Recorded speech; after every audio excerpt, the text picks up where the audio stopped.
Day. Just give me a few seconds to finish getting set up here, guys, and we will get right into this.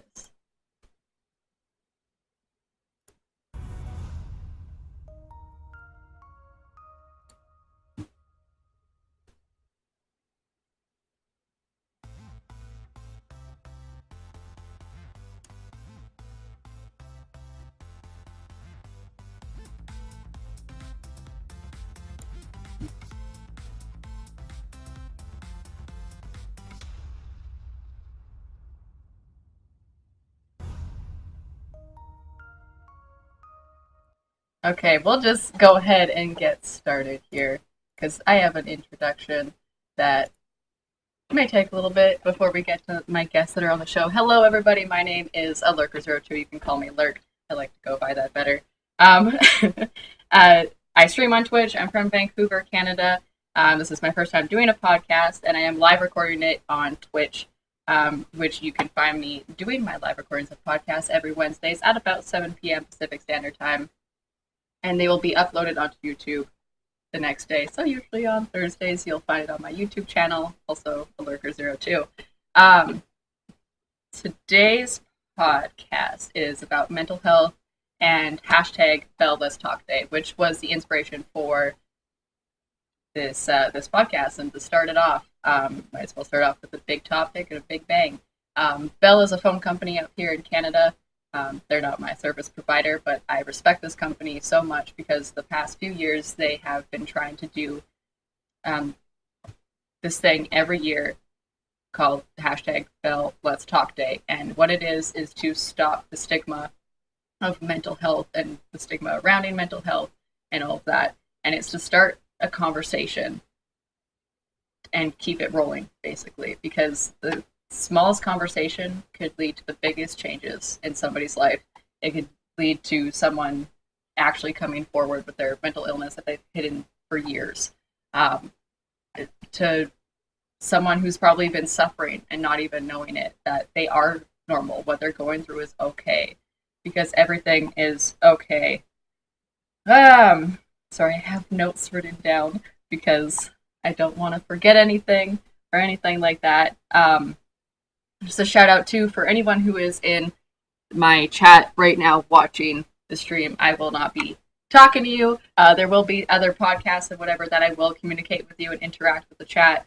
I'll try and keep it on a kind of minimum so that the podcast flows a little bit smoother because chat does have delays on Twitch. But yeah. So chat, I see you somewhat, not really. I have you blocked right now because I'm not going to try and read you for this one because this needs all of my focus and attention. But everyone who is watching the stream right now, it would mean a lot. Use the hashtag Bell Let's Talk on Twitter right now. Every tweet with that hashtag, Bell donates 5 cents towards mental health institutions and stuff like that, or mental health initiatives in Canada to stop the stigma and get the word out, to make it more known, more of a normal thing, because it is normal. Everyone, I think, to a various degree, has a mental illness or has seen it in their life, whether through family, friends, anything like that. So please, if you could do that. They even, any long distance or mobile call, or the tweets, even just watching the video that is on their Twitter page, a view for that, another 5 cents goes. Using the frame on Facebook, the frame on Snapchat, anytime it's used, 5 cents is put towards. So it's something quick and easy. It's free. You aren't donating anything. You're just giving your time to, put that out in the world, and Bell takes care of it. That's why I respect them so much as a company, because they're putting their own money and just asking people to start a conversation. A few words before I get into my story and whatnot. I won't go into full detail on my story. I'll tell you what I kind of want to share, because I'd rather get going with my guests that I have, and have a big discussion at the end. But from this podcast, I want you to take away that mental illness comes in many different shapes and sizes. It's not always noticeable. People can hide it very well, and can suffer for years without showing signs or symptoms that they have that they have a mental illness. Um, Either the mental illness comes on later in life, like schizophrenia, or a traumatic event happens and you get PTSD or something like that.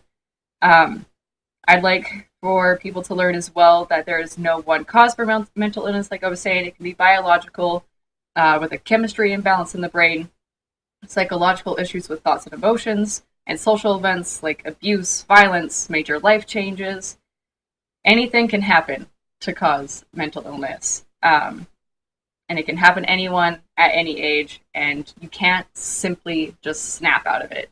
It is something that you are going to have to live with for the rest of your life, most of the time. Like it can be in various degrees, because I know mine myself, um, I didn't have uh, anything, so I suffer from anxiety, general anxiety disorder.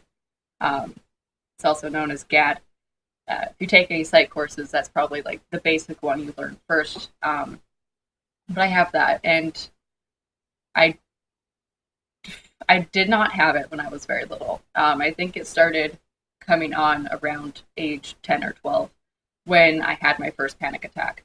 Um, we were on a camping trip, and I think it was we were gone somewhere camping. We're at the home for like a night. I had to repack the car and go camping somewhere else, and it was a really stressful event. A lot happened that day. And I honestly, I'm more of a homebody person. I love camping. I love doing things. I don't have social anxiety. I like to be home. It's my safe space. I can do whatever. I can stream and do all that, but I'm not scared of going outside like some people are. Um, but we got to the camping spot, and just this rush of adrenaline and fear came out of nowhere and whatnot, because anxiety, panic attacks, um, is caused from your fight or flight instinct just kicking off without actually something being there. And it's a shock to your system, especially if you're just like, I could have one right now. Like I could be sitting here and just, ooh, gotta fight somebody, but I don't know who I'm fighting. Like, who are you fighting? Who are you fighting? But I ain't fighting. So I don't know. But I had it, and I will never forget it, because it wasn't until years later that I realized, like, oh shit, so that was a panic attack that I had. Because I had it so young and didn't understand. I thought I was gonna die when it happened, because they're uncomfortable. But so that was 10 or 12 years old when that happened. And then on, it just progressively got worse. Just being anxious most of the time, being uncomfortable in certain social situations. Like if I didn't have a friend there, it was very uncomfortable. So I guess that's a little bit of social anxiety. But I could deal with it. It's just the fact that I really didn't like it. Um, I was cyberbullied in high school, and middle school, which really affected me too, and I wasn't comfortable with who I was also in those years, which caused a lot of other anxiety too, and depression and whatnot, um, as well. Which it's hard. It's hard being bullied. I think that's something that causes a lot of people um, to develop some sort of thing, whether it be an eating disorder, which is a mental illness. So if you're bullied about your weight, uh, I also think you can get an eating disorder from anxiety, because uh, so after high school, whatever, after all that, my anxiety started to get a bit better, and I was good for a few years. I felt more comfortable with myself. Um, I didn't feel like I was hiding who I was anymore. I felt like I was like finally who I was, who I wanted to be. And then a few years ago, I actually had um, oh god, an allergic reaction. I was like, what's that allergy thing? An allergic reaction. And I was home alone when it happened.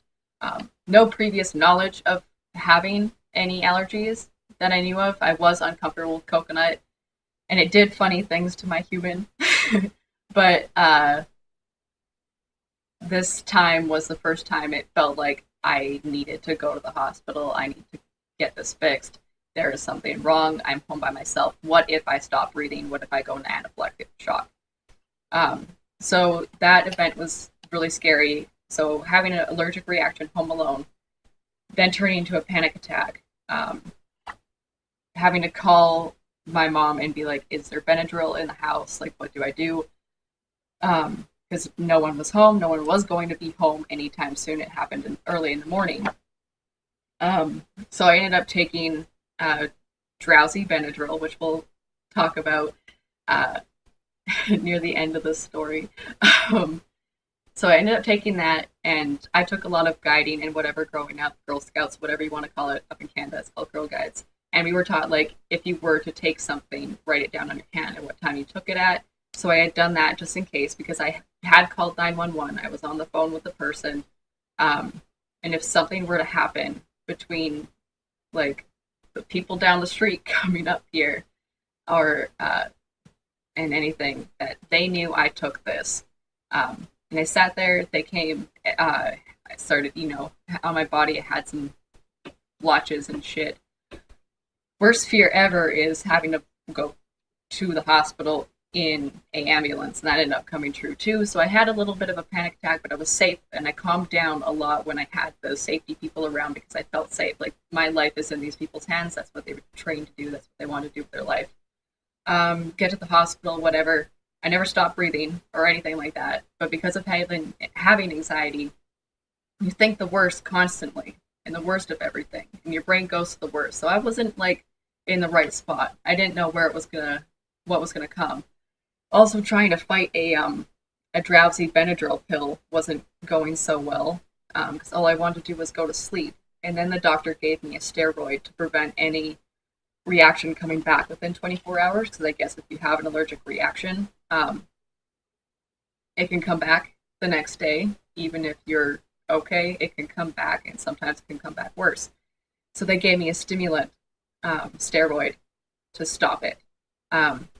And that was probably the most uncomfortable 48 hours of my life because I was fighting the drowsy Benadryl and a stimulant. So I wanted to stay awake and do all these things and run around like a maniac, but I wanted to sleep so bad, and it was awful. And ever since then, actually, I haven't been able to sleep properly. I have a hard time falling asleep. I have a hard time staying asleep. And it also caused me that whole thing too, getting allergy tested and finding out I was allergic to a handful of things, which ended up being because I was so scared to eat food. After that, like, I didn't eat for 2 days and lost a ton of weight. Forced myself to eat again because it's like I've been eating all these other things and never had a reaction. It's okay. So then going on to a diet of very limited things, like I was only eating like eggs and cheese and like bread and stuff like that. Like, so very basic stuff because I was too scared because my anxiety wouldn't let me. Because every time that I would eat something, my throat would simulate, and still does, simulated that there was something wrong with me, and that I was going to have an anaphylactic shock. So a year ago, got tested again. I only have 2 allergies now.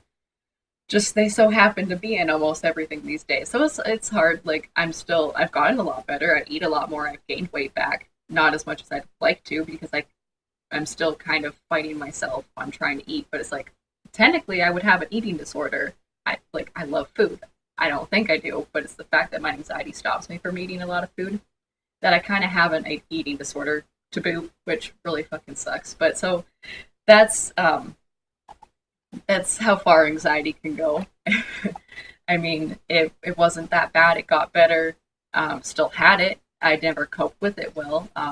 My coping mechanisms for my anxiety have never been very good. I think I'm starting to get better. I'm trying to focus more on my mental health and putting that first because it is important. It's something that you need to put first. Your needs need to be put first. And if you're not okay here, you're not going to be okay out here. So I've been trying to do that. I also have, I think it's called PMPP, PMPD, PMDD, something like that. Basically has to do with a woman's time of the month. Um, Makes you extremely depressed leading up to your period, and makes it's just hard. It's fucking hard. I suggest looking that up. I don't really want to get into it. That's uncomfortable to talk about. But that is, it just elevates everything to the extreme, and it's not fun. It's not fun when up here and the voice inside your head starts going a little Looney Tunes. But I deal with it. I get by every day. I have great friends around me and a great support system. This is why I've wanted to do my podcast live and have the guests on that I do. They're great people and supportive. I my family, like, I have people around me that I can be like, look, I'm having a panic attack right now. I don't know what to do. Like, just so you know, like, this is happening. If I'm freaking out or doing this and this and this is why. Like, just help me through it. It'll be okay. I know it'll be okay.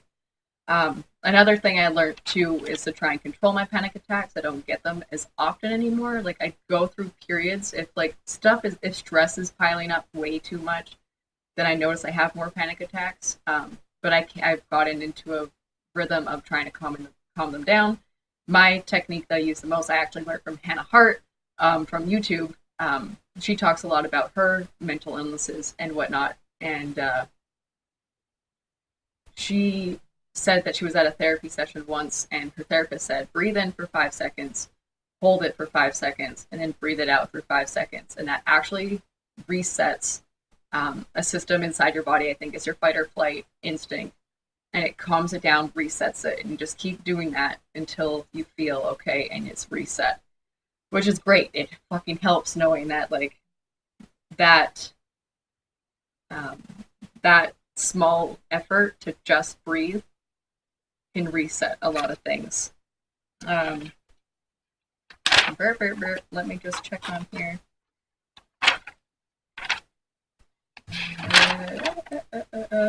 I would just like, okay, before I bring in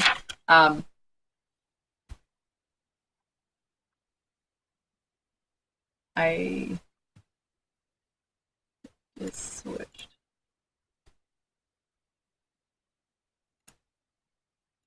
That's why. Sorry guys, 1 second. Technical issue. I guess I didn't push the button. Anyways, before I bring in next guest, or the first guest, it's going to be Ender. I met him on Twitch. I'd just like to say that the running numbers across the top of the screen are suicide hotline numbers from around the world. If you are suicidal, please reach out. There's so many hotlines available. There's only, those are the numbers that I could find just from a simple Google search. Those people are trained to help you, and it's going to be okay. I promise. There's always a light at the end of the tunnel. No matter how long and dark your tunnel is, there is a light at the end. Get help, because there is people that care. There's people that care whether you think so or not. I know that in your head, you'll think, nope, nobody cares about me. I don't have anybody. There is somebody there who is willing to talk to you. A lot of people are more than willing for someone to have messages come to them, get messages from people, and be their voice, or be their either voice of reason or just their person to listen to.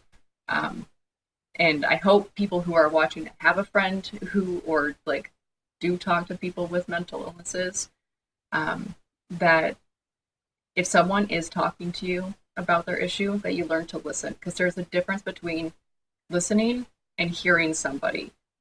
So you can listen all you want, but to actually hear somebody and absorb what they're saying and show interest and actually help them can make a difference, a huge difference. So, anyways, enough about me. I think I messed up here. These are all my social links on the side screen next to me right now. If you want to follow me on any of my social medias, they will be plugged down in the YouTube video if you're watching on YouTube. there down below, as well as all the guests and their social media links that they wanted shared as well. So let's bring in my first guest here, Ender. Hello, Ender. Welcome to the podcast. Hello and welcome, welcome. Wow, thank you for sharing that amazing story, Lurk. Oh, well, thank you. As quite touching moments. Really, um, you did tell a lot about yourself that I don't think how people appreciate that when people sharing such a something close to your heart. And yeah, again, thank you for sharing that. Oh, well, thank you. And thank you for being here. I can't wait to hear what you have to say and everything that you want to share. Yeah, I guess talking about mental health, we are usually talk about a very broad subject, and it comes in very shapes and forms. So, and there's also different ways to deal with mental issues. So, whenever we talk about mental health, for example, I remember when I was a kid, about 9 years old, I was arriving to Israel. I'm originally from Lithuania, so I came to Israel back when they had a very big immigration. And my first experience in those social moments were very awkward. I was limited by language. I was limited by social skills. So coming first to a school when you don't have all those skills, you're getting bullied a lot. Yeah, And that's really nerve uh, wracking. yeah, it's really nerve wracking. And that experience not really changing a lot when you are ill equipped with those kind of skills. So during that time, I would probably been bullied for 3 up to 5 years in school. It came to a point where I couldn't talk to anyone that really could understand me. So I remember that I've been taken to a psychologist and start talking about stuff just because I was keeping it all inside. It came to a point where I was saying to myself, maybe I just finish my life, maybe I just go in suicide. At that time, just sounds horrible. Approaching my mother back in the day, I was telling her that, and she was really frustrated, and she was also really scared. And just by saying, "Well, mom, like I can't deal with it," and she always see me cries, and I tell her Yeah, that's that hard. I might end my life. That kind of triggers stuff. So having someone to listen to, it's already a cry for help, or at least a resource to start and sharing the things that are difficult in your life, what you have difficulties in your life. So that'll be just one example as to what mental health could be. So it can come to a point of depression where you really want to end your life. Um, so that Yeah, was the first time I dealt with anything that were with mental disorder. That that, was 9 years old. that's such a young age to know that you needed to talk to somebody too, and to be brave enough to actually see a therapist too, because I know that's really hard for a lot of people.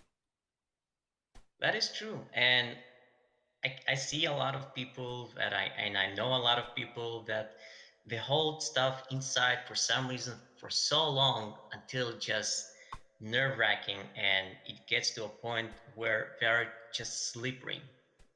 They're just mentally slippery and they're Yeah, losing themselves just because no one is there to listen. Just listen. it's so true. Listening is probably one of the biggest tool we can provide for a person that sits right beside us, just to share their story. Yeah, There's exactly.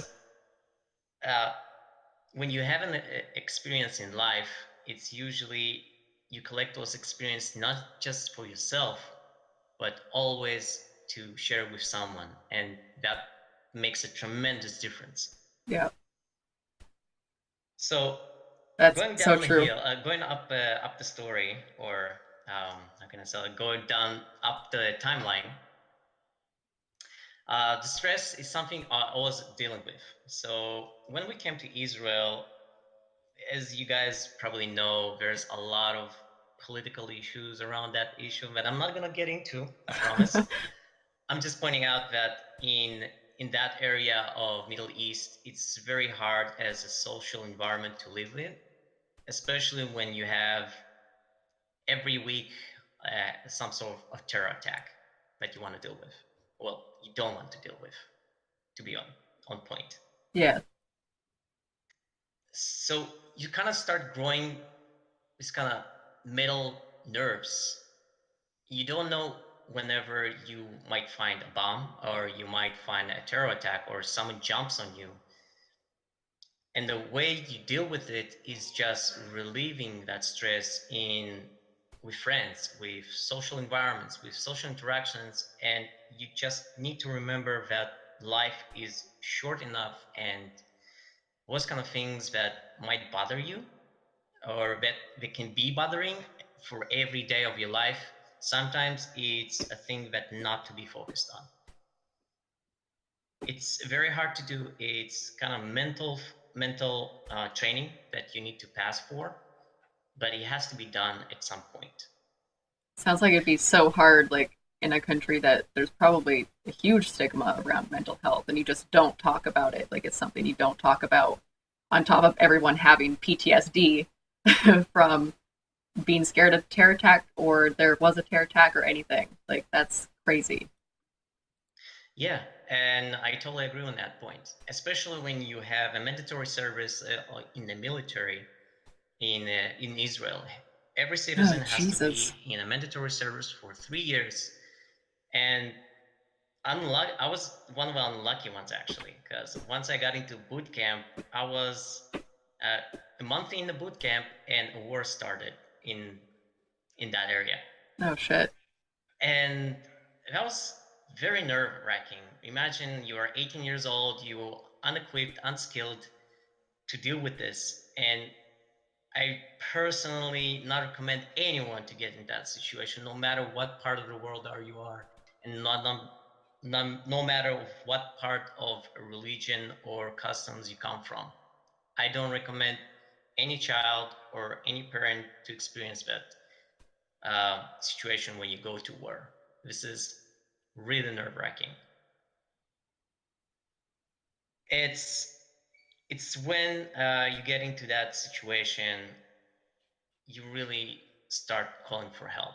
If you are really in the front lines and you're really dealing with those kind of issues, it's it's just enough to have a friend to talk to to deal with all those situations. And Yeah, you would really need someone that kind of understands at that point. and there are different places where you go, like the hotline that you recommend. But one friend told me once is even if you don't have someone close to you right now, like in a family, or you don't have a specifically like a coworker, or you feel not comfortable to go to any specific hotline to talk to, find your special friend, find your special Hmm. person that you are feel safe enough to talk to, and he will listen to you, You because want to find sometimes someone, that's all we guys. need, and sometimes it's going to be part of a solution or a boost to a greater solution that you might find along the way. That's very true. Because I know when I first started talking about it, is I just posted on Tumblr, out of all places, just to see if you know, I at least I could get it out and out there. And I found people through Tumblr that related to me and whatever. Yes, that's it's just great. It's just great when you have somewhere to go to and start talking about this. I guess one of more things that is more kind of like personal and more close to the heart, and I guess most people can also relate to, is in relationship situations, especially when the relationship goes bad and sour, and you keep it inside. That Hmm. just can become very very toxic. That's true. One of actually the hardest thing was for me in a relationship was a very big breakup. For 6 months, I was pretty much heartbroken, and that depression phase just went worse and worse and worse. And actually, during that time, I discovered something very, very interesting. Well, first of all, that I could find a person that was willing to tolerate all my blabbering, and which was great. I had that person, that one person that could listen to me. And second of all, when we start talking about stuff, it helps us more digest the things that we're dealing with. Just because we start talking, whenever we have something kept in our head, we only have a conversation with ourselves, and we already know the solutions to our conversations. We know the answers to our conversations, and Hmm. that will not change anything. But once you are actually taken to a different perception, a different person, and get different input, that formula changes, that mentality changes. For me, luckily, when I was talking to one of my friends, he mentioned something that it kind of like blew me away. All my life, I thought that mourning for someone means that he needs to die. When actuality, mourning is mourning on a lost connection, a lost Hmm. relationship. And that's what I was going through. I was getting to a point that I was starting to lose my mind because I just couldn't figure it out. I just couldn't shake out of that depression. I couldn't start climbing up because I couldn't just hit the bottom rock. And my friend just by saying just a single phrase that she said to me, that maybe you're just mourning about something you lost, and it just resonate with me in such a great depth, and just hit home, and I start to heal. And that's what happens when you have the tools and you have the friends, someone to talk to, that helps you to start healing yourself. And we're Exactly. dealing and we're dealing with this all our life: stress and depressions, and It doesn't all go kind of away. situations that we run into, nerve breakdowns. It's always going to be there. Life is not easy.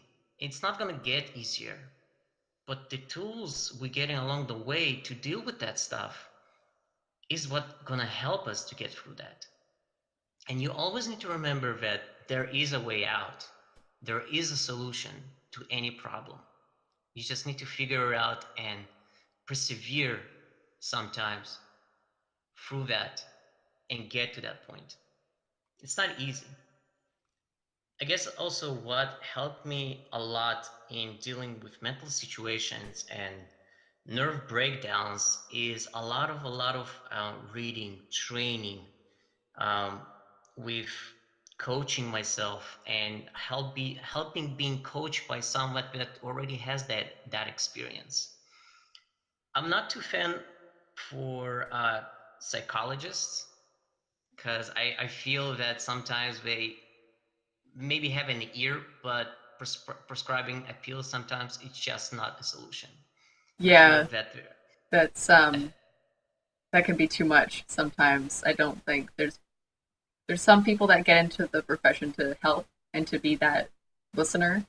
And then there's people that are like, take all the drugs. yeah, they'll be just subscribing like a quick fix, which I'm not always totally agree on. No. It might help you on the short run. On the long run, what you really want to do is get get down to the core of your problem. Get down to the root, that a painful, touchy nerve that you just need to research yourself and dive deep into your soul and understand what is happening with you. And again, Yeah, it's not easy to do it by yourself, and that's where you need someone beside you that help you through this. Just give simple exactly. inputs, just help you to realize and just listen to you to go through those stages of your life.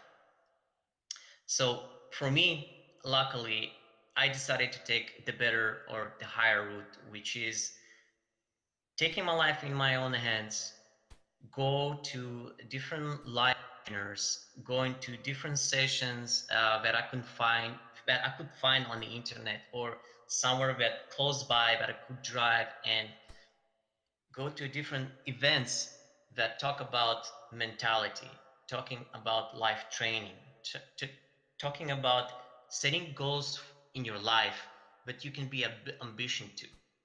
And once you have a goal in your life, once you have something to always live for, the the big stuff that you might think that you have right now in life become very, very small.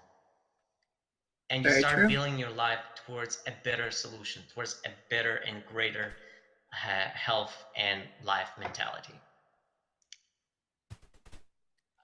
So I Yeah, guess that will it's be beautiful. one of the parts of my story. I mean, I have tons, a lot of more. I just don't want to take a lot of the other guest time. But yeah, mentality and um, health in general, in terms of mentality, is very in general. We just need always to be aware that it's not always something that involves depression. It can be something that's small, starts small and starts growing bigger. But we need to be aware of any kind of mentality that we might seem to have a problem in our mind and start sharing with others. And remember, sharing is caring, right? That was beautiful. Couldn't say it better than myself. Thank you. Yeah, well, thank you so much for sharing. I can't wait to have your input on our discussions at the end after everyone's shared. That'll be great. I really look forward to it, and I'm glad that 9-year-old you didn't do something silly.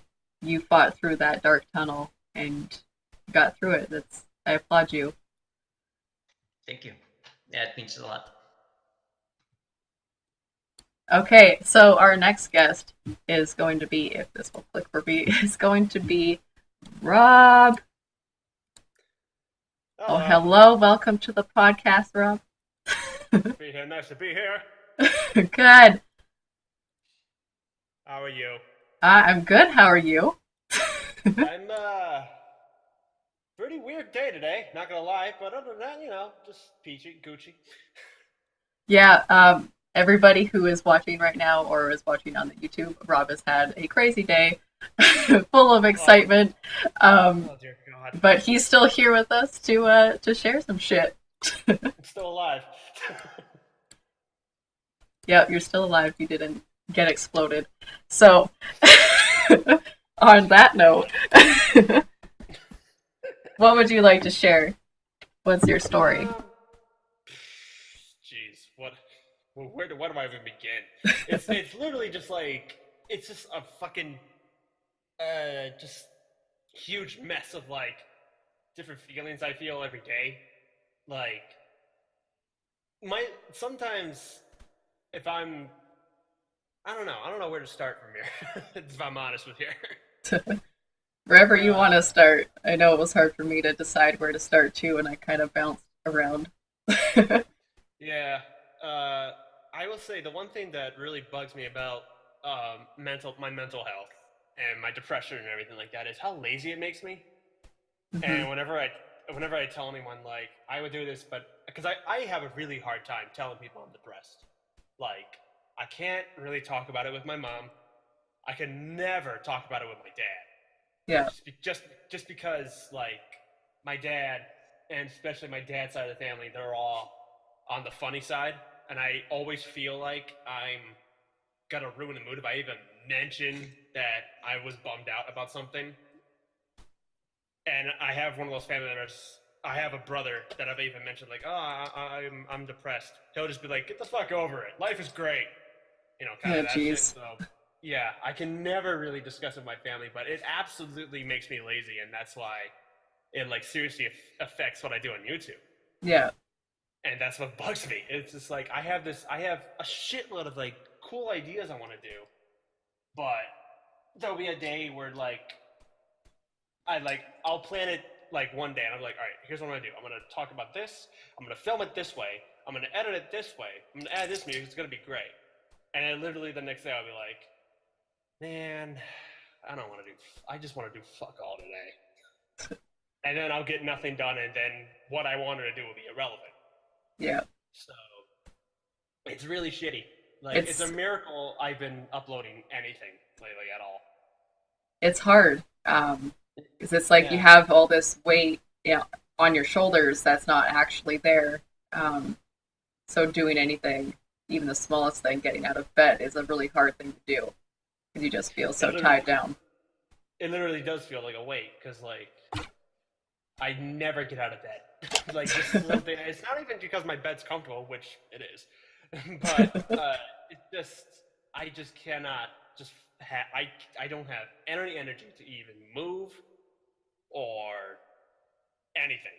I can't. I sometimes I get so lazy to even just grab my phone and text somebody, which most people who know me, they know I'm a massive talker. I always have shit to say. Yeah. But lately, I'm just like, I'm just gonna waste your time. That's another thing. I always feel like I'm wasting people's time, or like if I say no to something, I'm letting them down, because I just have people in my life that mess me up more than I already was messed up. Hmm. So now I automatically feel like every bad experience I had with people automatically passes by to someone else. Like, I won't get too much into this. Not long ago, I had a conversation with a friend of mine I haven't talked to for a while, and I was really hoping that, we not really go back to the way things were, but kind of like almost referencing how they were and hopefully getting a new conversation. But I felt like I was just wasting their time because they were just kind of shitty to me. Yeah. I don't know why. It's just, I don't know, like, they act like they didn't want to be in that conversation, or I would mention something that she thought was cool that I did, but then she'll just be like, "Oh, that's silly," and I'm just be like, "Well, am I wasting your time or what? I don't know what who am I to you? Am I like an actual like friend that you actually mentally care about, or am I just a dude that bought you strawberries one time?" I ask myself that question about so many people. If like if I read the tone of their text a certain way, I'll be like, okay, well, this person wants nothing to do with me. I guess I pissed them off, even though I've done nothing. I think I've done something, and it's weird. I constantly need the reassurance, which sucks, because you can't ask for it from a lot of people. You know And it what really sounds like bugs you me? get that. What? You know what really bugs me is the one-word replies. Oh God, that's not even.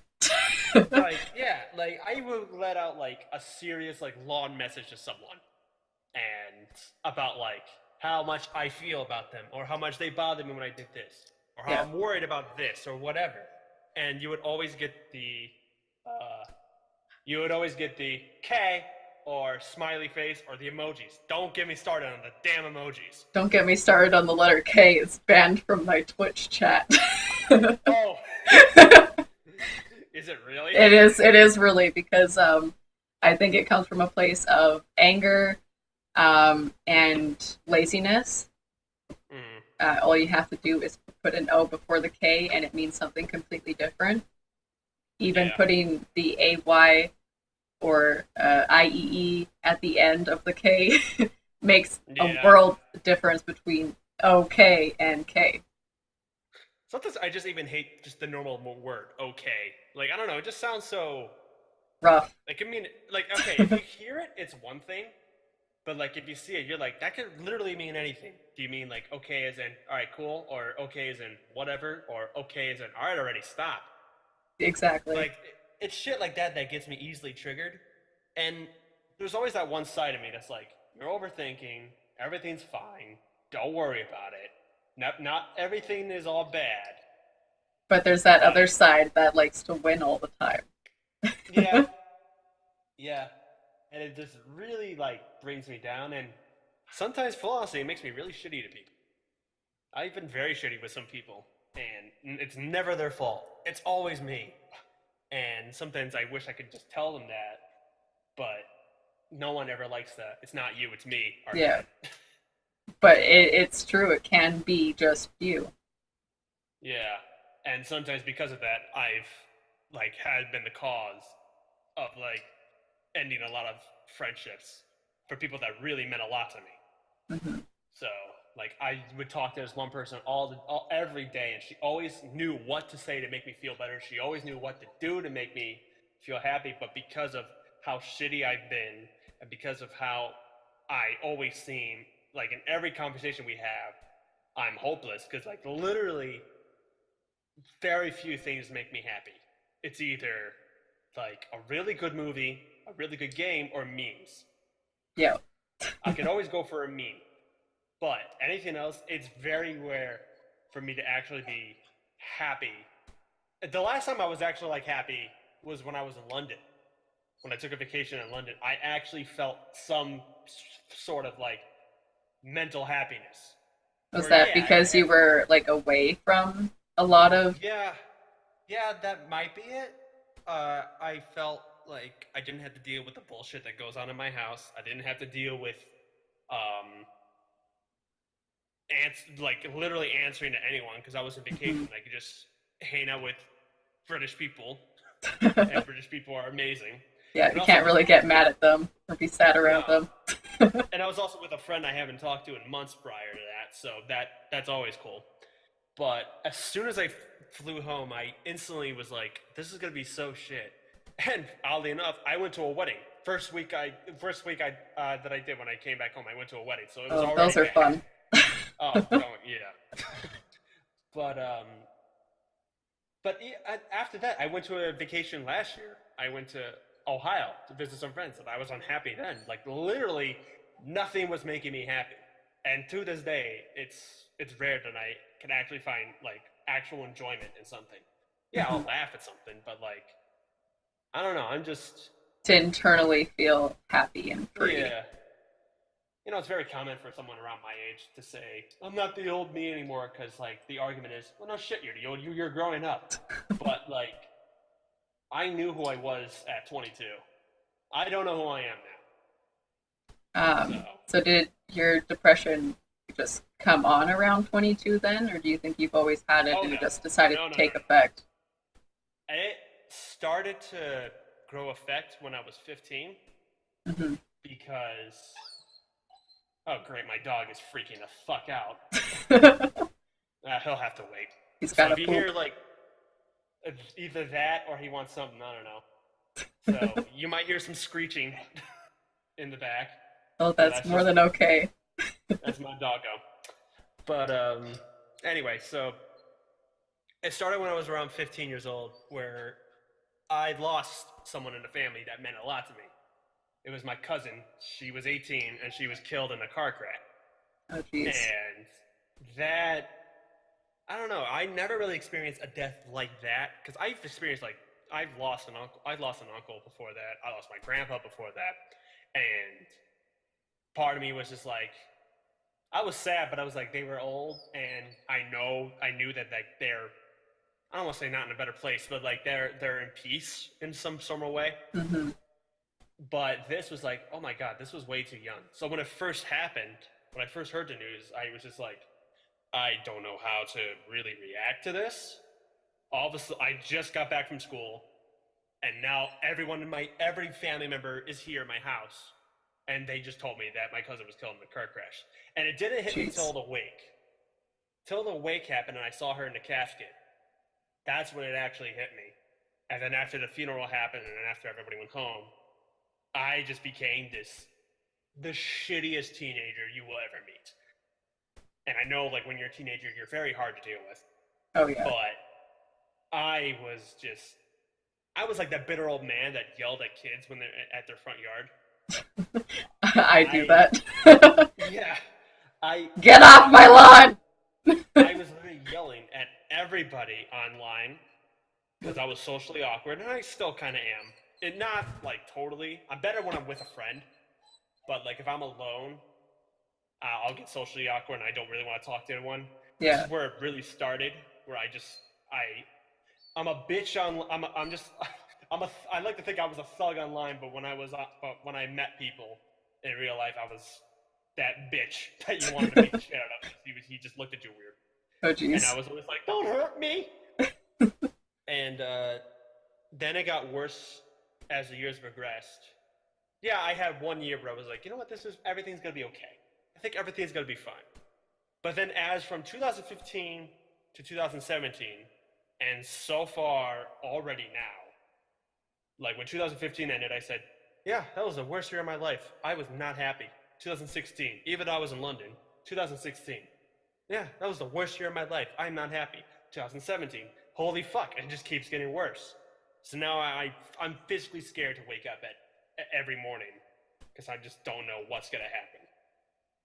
So what I have is I can never be happy, no matter how hard I try, and it's just hard to even just be a human.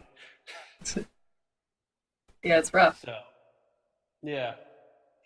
So All you can do yeah, is just hope that a day will go by smoothly. yeah, But even and then, and like I said, it's hard to talk to people because people who I used to talk to back then that always knew what to say, now they're just like, I don't know how to help you. That's what happened. Like that friend I said who always knew what to say. I remember shit was going really bad for me, and I just messaged like I didn't even want to say like Claire. I didn't want to say her name. Bear. He said bear. Yeah. So I messaged a friend and I said I don't know what to do. I really don't know what to do. And I wasn't really saying help me, like just figure something out for me. I just wanted to vent. Yeah. But she took it as she wanted me to help her. She wanted me. I needed her help with something. So she was like, I don't know how to help you, and then she just went offline, and that just bugged me for months, and It's it still bugs something me. a lot of people need to understand is if someone is just venting to you or whatever, all they want is to get it out. I They, don't always need like people like me yeah, don't always need a voice. They need ears. yeah, they just need ears. That's all you need. I We just need someone to listen and say, yeah, I understand, and that sucks. Yeah, So yeah, and she's trying now, but she's just saying like the things will get better. Don't worry about it. Things will get better. I ain't seeing it. yeah. I mean, things Things will, will. It's just a long, long journey. But there is that thought that says, oh yeah, things will be fine, but like maybe in like the next 6 years. yeah, it's hard for things to get better right away because I think we all would like it to be like a snap and be okay again. Um, but Yeah, it's a long process. and like I wish I could talk to my family about it. Sometimes I just really can't. And sometimes like my mom knows I'm depressed, but Yeah. I make it sound like it's not as bad as it actually is sometimes because I just don't want to have that conversation. Well, you don't want to Like worry your parents too. yeah, like she asked about like you don't think about suicide, do you? And I said no, no, no, no, no, no, no, no. But in reality, I was like, well, of course I do. But the thing is, I'm I'm a pussy, so I sometimes if I even think about like doing it, I know I'm gonna be too scared to do anything. But of course, it's always in my mind. I think things would be better if I just didn't exist. Yeah. But I just can't tell my mom that. Yeah. So so it really does just it's a huge problem, mental health and uh my and depression. It really is a huge deal, and I'm glad right now. I'm sure a lot of people like back then realized, yeah, it's an issue, but I'm glad now at this generation people are realizing it. This is bigger than what everyone thought it was, and we need to find a way to help people Exactly. Because back in the day, it was you push it get all over down, it. you don't talk about it, get over it, it'll be okay. Yeah, And then I find the older generations, like my parents, even they they have a hard time understanding my anxiety because yeah, they don't understand where that's coming from. They don't understand why a lot of people talk about their feelings now and like talk about all of this, and it's like it's because you can't just get over it. There is and what doesn't other help is when problems. people. What doesn't help is when people say to you, "You know what? Just don't be depressed. Just stop that. Yeah, Just whatever you're sad about, just forget about it." I just stop it. It'll be fine. Just stop. Yeah, Yeah. that's thanks, sir. Like thanks, tips. I That's you like if you know go to someone with cancer. That's like if you go to someone with cancer. Hey, you with cancer. just Just stop. don't. Just don't. Just don't. It'll be okay. Dies. What are you, But blind? Just open your eyes. Why are you blind? Just open them. oh my god, that's so bad. But it's true though. It's basically the same thing. Yeah. It's exactly the same thing. People just need to understand how serious it is. Exactly. It takes legends like Robin Williams and Chester Bennington, and I can't think of. There's been so many celebrities who lost their lives because of mental health. I cannot remember like all their names, but Yeah, I gotta say, Robin really blew me away because I know he was depressed. Most comedians are, but I don't know. I thought because he had, he's so old that he's lived most of his life, and he had a wife. He had like 3 kids, and like he had a good movie career. And you think, oh, yeah, well, okay, but then when you find out, no, he wasn't he okay. was really not. Yeah. And Chester Bennington, he had an amazing wife, 3 wonderful, like beautiful kids. Yeah. And Well, I also still, after he passed, his wife had posted a video of him playing some game or something with his son, and it's like, how did literally the next day you did that? yeah, it was literally like that was the day before. Yeah. And they found him that morning. Yeah. And you're just like, fuck, this is bullshit. Exactly. And what really freaked me out about the Robin Williams thing was that around that time I kept like rewatching his stand-up stuff because I'm a huge fan of his stand-up. Mm-hmm. I saw this podcast called the What the Fuck Podcast, and he was on it, and he was talking about his mental health. But he said that he'll be okay, and then literally the next day, I found out that he died. Jesus. So either he was lying or he even thought he was going to be okay, and then something happened where he just wasn't. Yeah. You never know. Yeah. And that's why And we I need to know, have like- conversations. Why we need people to listen. And I believe Jim Carrey has it too, more than I think about it. That's why he's been so kind of strange lately and doing all this and saying all this weird shit. Yeah, I Because agree. I think he actually told everyone that he has depression. So it could really mess you up. Yeah. I People said- hide it well for years. I've said some dumb shit because of it. I still say dumb shit because of it. I left a Facebook status like a couple days ago, and I made a joke. It was a joke, but it was still like, yeah, it's a joke, but I still think about it. Where I said, does anyone have a rope? I'm asking for a friend. And so many people got mad for saying that. But with my fucked up head, I keep thinking they got mad for 2 reasons. One, they're just like so worried about me and they wish I could stop thinking that stuff. Or they're so annoyed that it's another depressing Facebook status I left.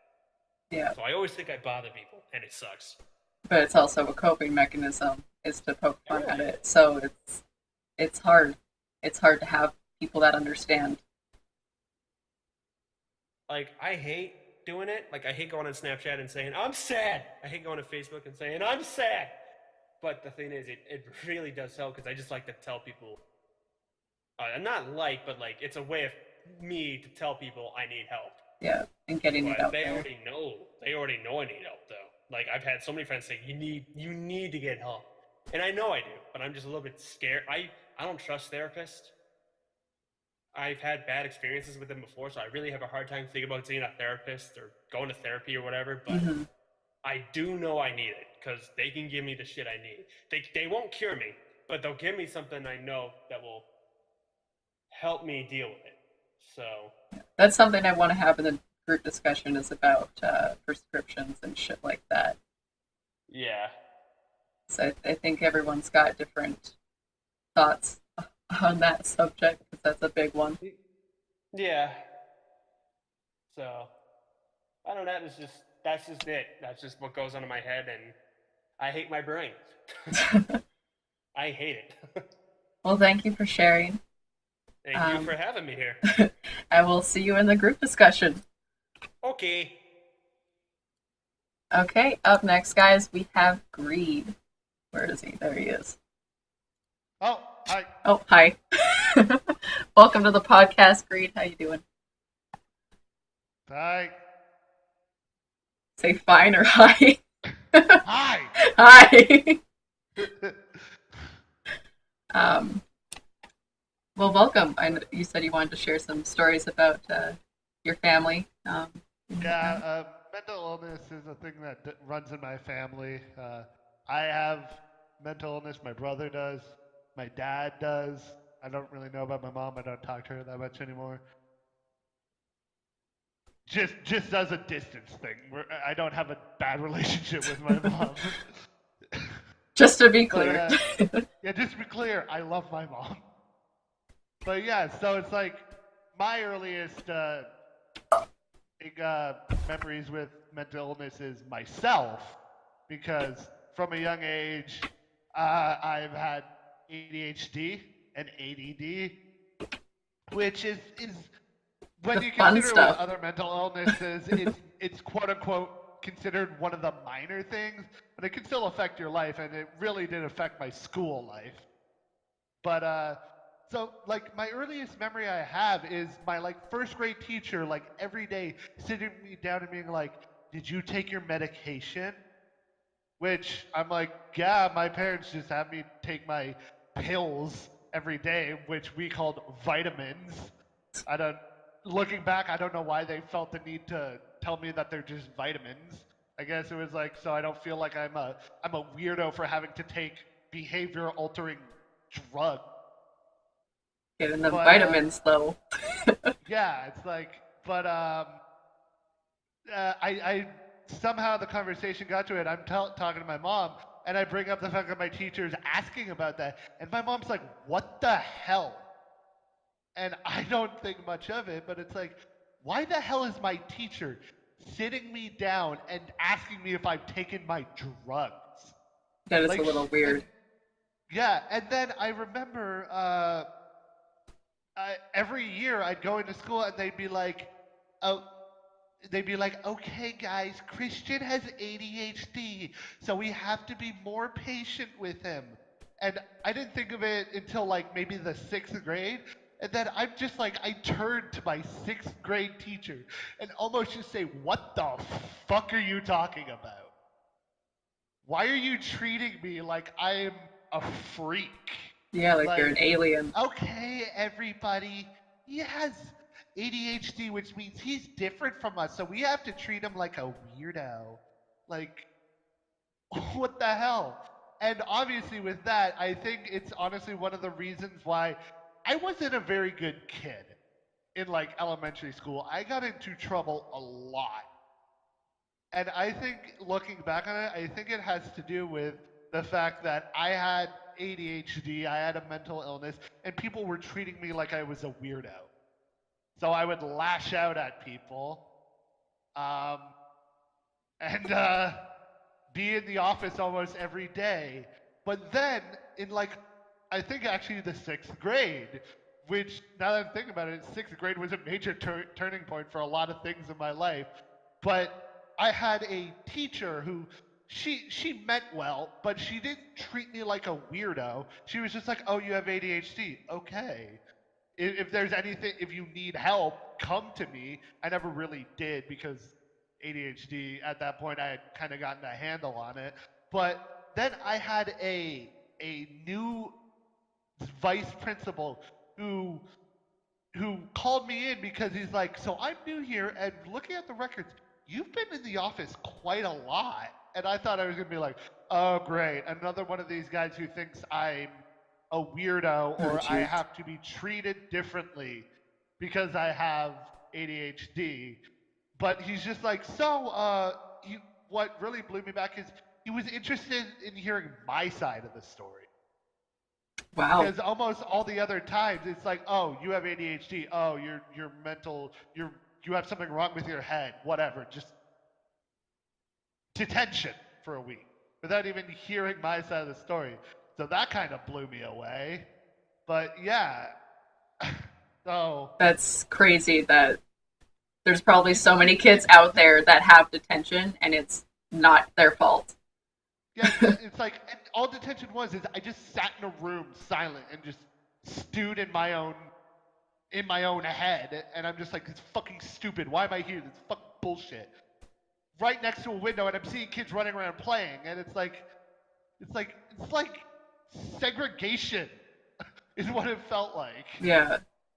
which is not what kids should be getting exposed to. But yeah, it's like also what really didn't help was I had a we the former principal was one of those kinds of guys who he was not a good principal. He knew I had the elementary school I went to. Looking back on it, it had quite a few disabled students, but the principal was basically one of those kinds of people who thinks disabled people are inferior, Which like isn't true less at all. human. Jesus. Yeah. So what it would happen is there would be times where, yeah, I get in trouble, but he's like, oh, fucking subhuman, getting in trouble again. Let's just punish him. And then there were even times where, like, one story which um, I got I got accused of like throwing a piece of gravel at some girl and quote unquote breaking her arm. How does a And piece of gravel break an arm? I don't know, but here's the thing. At that time, I was on the other side of the schoolyard, do, deal, walking around with like the schoolyard duty, so like a staff member who's around, walking around, keeping an eye on things, because I was being punished for something I had done, so I couldn't have done that. The staff member is there in the office, comes in, basically testifies that it's impossible for me to have done what I had done because I was with her. I still got punished. What the heck? Yeah, so the principal was like, I don't care if a staff member has testified. You have ADHD. You're inferior. Fuck you, basically. So it was a great year when that guy got fired. Yeah, no Finally. kidding. Like, Way to go, but champ. yeah, but yeah, and then and even then, before I knew what was wrong, there was even my brother who had problems with mental illness. Um, well, let me finish my story before I start on my brother. Yeah. But and as I grew up, I became more and more aware of how people get treated differently just because they have a mental illness. And I even noticed that my mom and my dad would sometimes treat me differently. Like I'd be a little loud because I'm a loud person. If you didn't You know. are a loud person. But I can I testify. also love to talk. I love to talk and have conversations. Yeah. And there are times where I'm talking, and my dad's like, "Did you take your pills?" And I'm like, and that just, I don't say anything, but basically I have the mentality of like, even my own fucking dad. Jeez. I feel like even if you didn't have ADD, you'd still be loud and talkative because that's just you. Probably.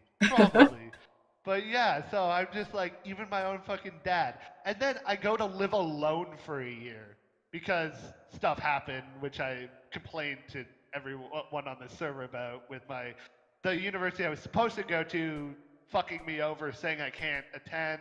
So I'm stuck living in a city alone for a year Yeah. before I can move. But I'm living alone, and almost immediately I stopped taking my pills. And I noticed almost immediately a drastic difference because when I was on my pills, everything made me I was super irritable. Everything would annoy me. Hmm. I'd be angry. I'd lash out at people. The moment I stopped taking my pills, yeah, it was kind of hard at first to pay attention and focus on things. But after like a week or two, I felt amazing. I felt like literally as if I had like a 50-pound weight had been taken off of my shoulder. Wow. It felt amazing to just stop taking the drugs I had been taking for like the last 16 years.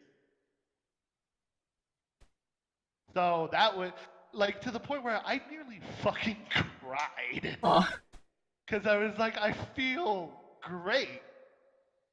And yeah. then That's insane. yeah, and then it's only something I've recently figured out, but I think it's something I've had for a long time. I went to go visit my mom here in where I'm living now in Victoria for Christmas, and then I come back, and then I just feel like I'm just like hit with this like the day after I come back to where I used to live on the other side of the country in Ontario. I was overwhelmed with this feeling. I didn't know what it was at first, but then I got and I classify it as reverse social anxiety, where I'm overwhelmed with like a feeling, like just a shitty feeling when I'm alone. Yeah. When I'm subjected to an extended period of time where I'm not talking to people and I'm not seeing people, if I feel like garbage, the like the day after I came back when I figured out what I was having, I cried myself to sleep. Oh. But yeah, and then so that was something I finally realized I had, and it took me a while to come to terms with. But then I realized there are ways, at least for me, there are ways of interacting with people that doesn't require like, you know, going out, even though going out and seeing people in real life and talking to them is the easiest way to deal with it. Yeah. But there are ways like this community I would do where it's like, oh, if I can't go out, it's either talking to people online or talking to Yeah. and talking to my dog makes me feel like a crazy person. So there's that. So that's my history of mental illness. And then there's my brother who probably has it worse than me because he has ADHD as well. He also has OCPD, which is obsessive compulsive personality disorder. Oh my. Yeah, which so the two butt heads because he has difficulty focusing, but he's obsessive over things. And for the longest time, he had the same issues in school with as I did with my ADHD. Though he had it a step further because he had to deal with some bullies when he was in middle school, and he'd get in trouble and he'd stop doing schoolwork and struggle. So there was that whole mega worms. But the thing I noticed, his OCPD was really bad. Like he'd obsess over things, be extremely anal and neurotic, to the point where you leave a light switch in the wrong position when you leave a room. If he walks in, he freaks out. Oh jeez. He's like, who the hell fucked with the light switch? What then kind there was the of whole- medication was he on? Don't the two medications even bump heads? No, he didn't. We didn't exactly understand. When he really had it bad, it was really before OCD and OCPD were a well-known thing. So he was taking medication for ADHD, but nothing really for his OCPD. Then you explain it to some people, and some people think OCPD and OCD are the same thing, which they're They're not. similar, but they're not the same. OCD is like you feel compelled to flip a light switch on and off 5 times when you walk into a room. OCD is like you can't control it. It's almost sometimes non-consensual. You just have to. Yeah. Where OCPD is like you're like you get inside your own head and you're like I have to do this. So he struggled with that really bad. But I think the thing that he got hit the worst with when OCPD is when he moved out on his own. He's living in Toronto, going to school, and I only know this from his stories, but he would get hit hard. There are times where he couldn't leave the house because Toronto's a chaotic place and it would just overload his brain. Yeah, why would he go to Toronto out of all places? He went to Toronto to go to Ryerson University because he went into film editing, and Ryerson is one of the best universities in the country for that, for like their film. So yeah, he's struggling with that. And then after he graduates, he moves in with his girlfriend in Texas. So he's even further from us. And so and then his ADHD starts kicking up again. And at that point, he had been off his meds for like probably half a decade. Yeah. But now he can't even focus on work. But then his OCPD kicks in and it's like, I have to do my work, but I can't work because I get distracted. So he's like in his own vortex of hell. Oh my god, it's just a cycle that doesn't end. Yeah, and then what doesn't really help is now she's his wife. His his wife Mackenzie, she's legally blind, so he's dealing with his own shit. He has to be a pillar of support for her. So that's putting even more pressure on him. Wow. So so yeah. So he's going through hell. Um, when I visited um, for his wedding last year, Hmm. he's gotten better at it. He's got a whole bunch of mechanisms. He started taking like very minor medication, like a very low dose, just to like keep his head in check. But it's like nothing where it's not where it's like some people where their medication controls their lives Yeah. and or turns them into a zombie, because that's a whole thing where it's like because did you know in Canada there's something called a community treatment order where the government can legally force you to take medication I did for a not know mental of illness you this. have. Yeah, I learned it in my criminology class. They you can if it's sometimes used for like people who are convicted of crimes but get off on like the whole like oh they have mental illness. So it's like Okay, well, it's that in makes more sense, though, if you're going to plead it's a insanity when you're no not insane. yeah but it's a the law is they can do it to anyone, even non-offending law-abiding citizens.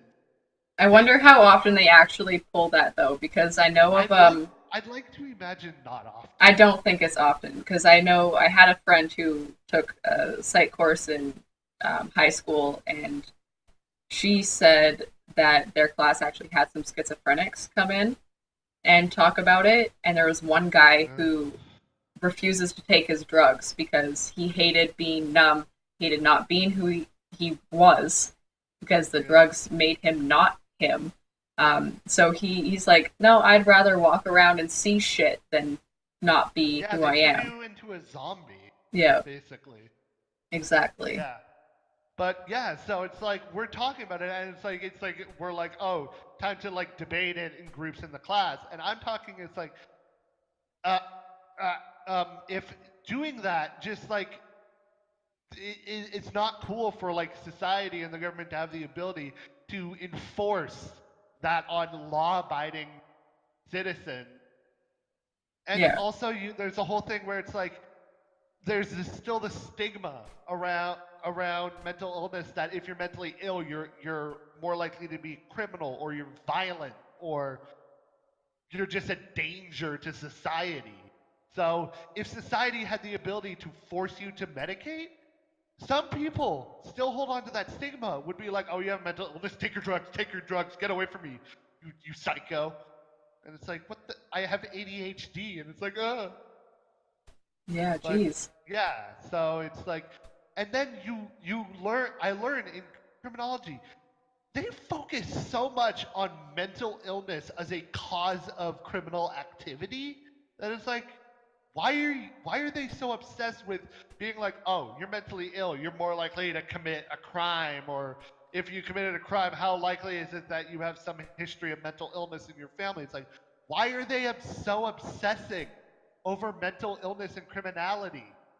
And and if they're obsessing over that much, why is there so little in terms of rehabilitation and treatment? Hmm. They're more interested in punishing you and being like, "Oh, you're mentally ill. That's why Well, you did this," they'd much than rather treating close. it. Yeah, they'd much rather close down the mental health facilities where people who have very bad illnesses and can't be alone or without care, they close those Yeah, down rather than be on the streets than in a government facility yeah, where they can rehabilitate them or at least give them some sort of life. Like, yeah. by me, Riverview Hospital. Uh, all my life growing up was spent them trying to shut it down, and they shut it down maybe 5, 6 years ago. Uh, Thanks, Stephen Harper. yeah, they shut it down. All of those people now live on the streets of Vancouver, um, or on the streets in near cities like Maple Ridge and stuff like that. Yeah, Now, the second they closed it down, the next day they were like, "Oh, well, we regret closing it," and now it's going to take another probably, I don't know, almost 20 years to reopen it Yeah. because they It's like, realized their mistake. yeah, it's like it's better for mentally ill, sick people to get treatment than thrown out on the street where they have no access to resources or treatment and could actually be a danger to society. But Exactly. even then, it's like they're more interested in locking them up and throwing away the key than treating, Yep. which is just awful. And then you get into the whole other thing with things. My dad's in the military, and it, I don't know if you know this, but there's a lot of mental illness that comes along with being in the No, of military. course. Yeah, but so my dad, he's told me stories about like his friends and his colleagues just suffering from PTSD for years, and you're just like, I'm just thinking here, it's like PTSD is a known thing. Everyone knows about it. Everyone knows that being a soldier, you are at a huge risk of developing PTSD. Why Yeah. the fuck is there nothing done to support them, especially in the military? Especially like these people are signing up to give their lives to fight for the country, and they come back, and you won't support them with Yeah, the PTSD that they got for your fucking country. It makes no yeah, sense. yeah. I mean, it's so bad that um, this is a, even not even mental illness, but even just literal physical disability. They barely get help. Like my dad keeps telling me this story. He has a colleague that lost his arm out in Afghanistan, and he has to prove every year that his arm didn't grow back. What do you mean he Like has to prove that his arm didn't grow back? basically, he's been on like disability and like support by through Do they Veterans not Affairs. understand that once you lose an arm, it doesn't Yeah, magically of grow course, back? but it's like he's like he has to go through this bureaucratic nightmare every year. And it's like, yeah, I need my like the support and like disability for my arm injury, and they're like, what are you talking about? What do you mean you have a disability? It's like my arm's gone. It's like, oh yeah, prove it. And it's like, I don't have a fucking arm. The lack of an arm is all the proof you need. Right. Oh, But yeah, to get Jesus. back to mental illness, there's Yeah. like for the longest time, the military would refuse to even acknowledge that PTSD was a thing. Oh, it's still brand new. I feel like mental anything to do Yeah, with mental illness. That's why we're trying to stop the stigma and get it out there yeah, and talk about it, because it's still such a new thing that we're still learning and trying to figure out. Because at this topic, we could talk about transgenders too, because that's still something that a lot of people aren't educated in and aren't understanding it. It's only now that we're trying to really understand it and understand everything that goes with it, on top of still learning about these other things as well. yeah. Yeah, so it's like it's just really bad when you have like cases of people who clearly have PTSD, but the military is like, no, no, no, no, he's just a violent person. Or like they're like someone's like I have PTSD. I need psychological help and treatment, and Veterans Affairs is like, are you sure you have PTSD, or are you just feeling kind of sad?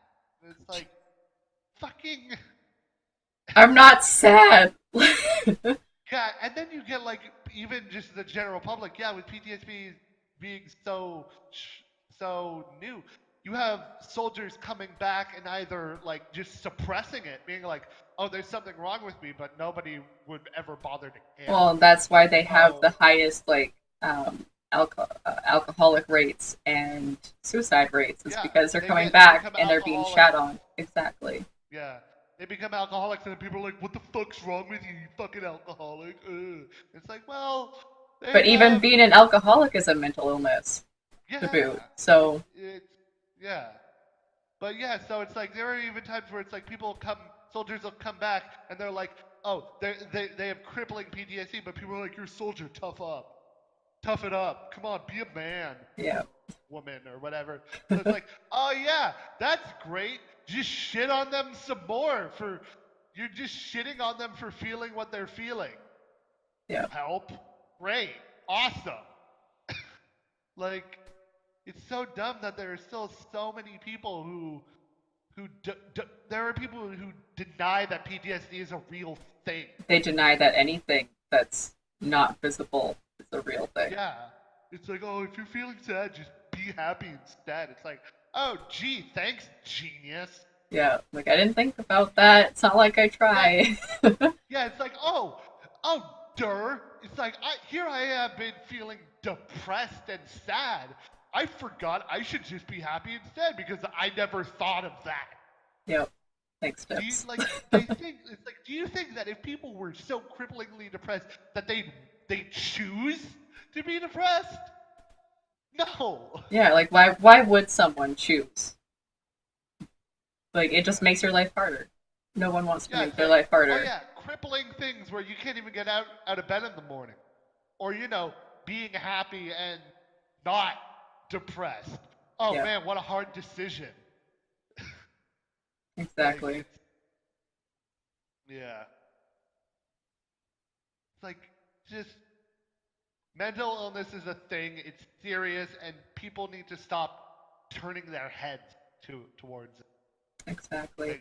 Like they have they just try to ignore it, or they're just like, oh, they're weird, or there's something wrong with them. Keep them away from me. Separate the non-mentally ill and the mentally ill. Like it's like you look back, and if you like study it back in the day, like I'm talking like Middle Ages, people were medically sterilized for Yeah. quote unquote being mentally feeble. Oh, they did a lot of things back in the day that No, are yeah, unacceptable. you think that's back in the day? That was a thing that was happening in I think Alberta until the 70s. Yeah.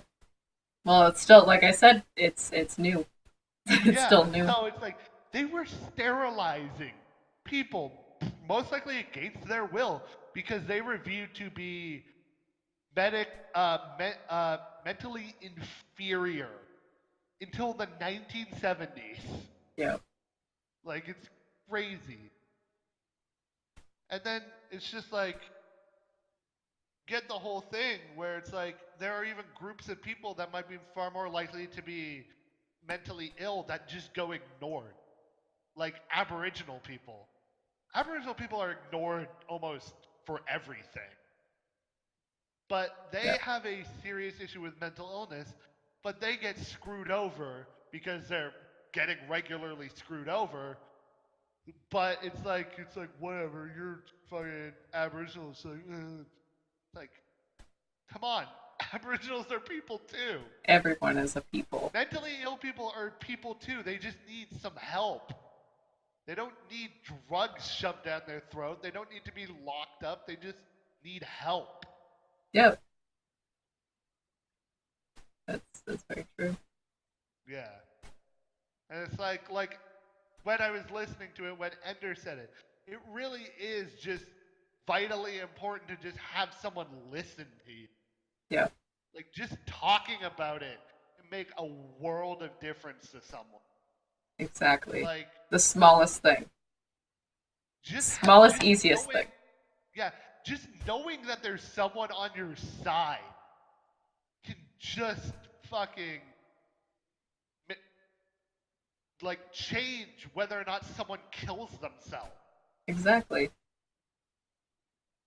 Like just because it's like a lot of things that a lot of mentally ill people have the feeling of is feeling like the entire world is against them. So just knowing that there's one person on their side is huge. Mm-hmm. It's so true. But yeah, so it's a struggle and an experience to just grow up with mental illness.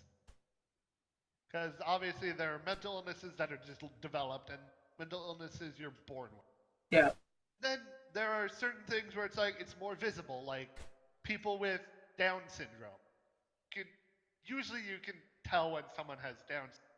But most mental illness isn't on the surface. Yeah. Someone could look like they have everything together everything's great. But Exactly. on the That's inside, like what Rob brought up with Robin Williams and yeah, and Chester. like They were yeah, fine on the surface, deep down inside. yeah. Obviously, they Well, weren't. well, yeah, and it's like a thing with like, especially with like Chester Bennington and like Chris Cornell. Like people think being a rock star, oh, your life's amazing. You're super happy. I think Yeah, they have probably and the hardest lives. yeah, it's like why do you think so many rock stars and musicians have crippling drug addiction? Yeah, they have the drug addiction. I like even Kesha. Let's look at Kesha Yeah. for an example. She was sexually abused, and she's guaranteed she has depression and Well, PTSD, and yeah, she's come out yeah. about it. Has she not? I'm pretty sure she has. Yeah, I mean, like, I'm not a big Kesha fan, but I think her like first song after like Oh breaking yeah, free from that thing was praying basically, is yeah, about it. It's a praying. stab. It's a stab at the guy, and it's beautiful. It's basically an autobiographical song about what she had to deal with. Exactly. I'm not a fan of her, but even I can admit that it's a powerful song. Yeah. Like, and that's another thing. It's like, yes, uh, musicians, just really just anyone who's in the limelight, just having all those eyes on you cannot be healthy to your mental state. Just No. always having the mentality is like people are watching. People are They watching are you. You have to expecting look a things. certain way. You have to act a certain way. You're always having to be kind of like on. You can't just like Yeah. let go and relax. Yeah, so that's why so many of them are depressed, turn to drugs to just numb their brain so they don't have to think about that.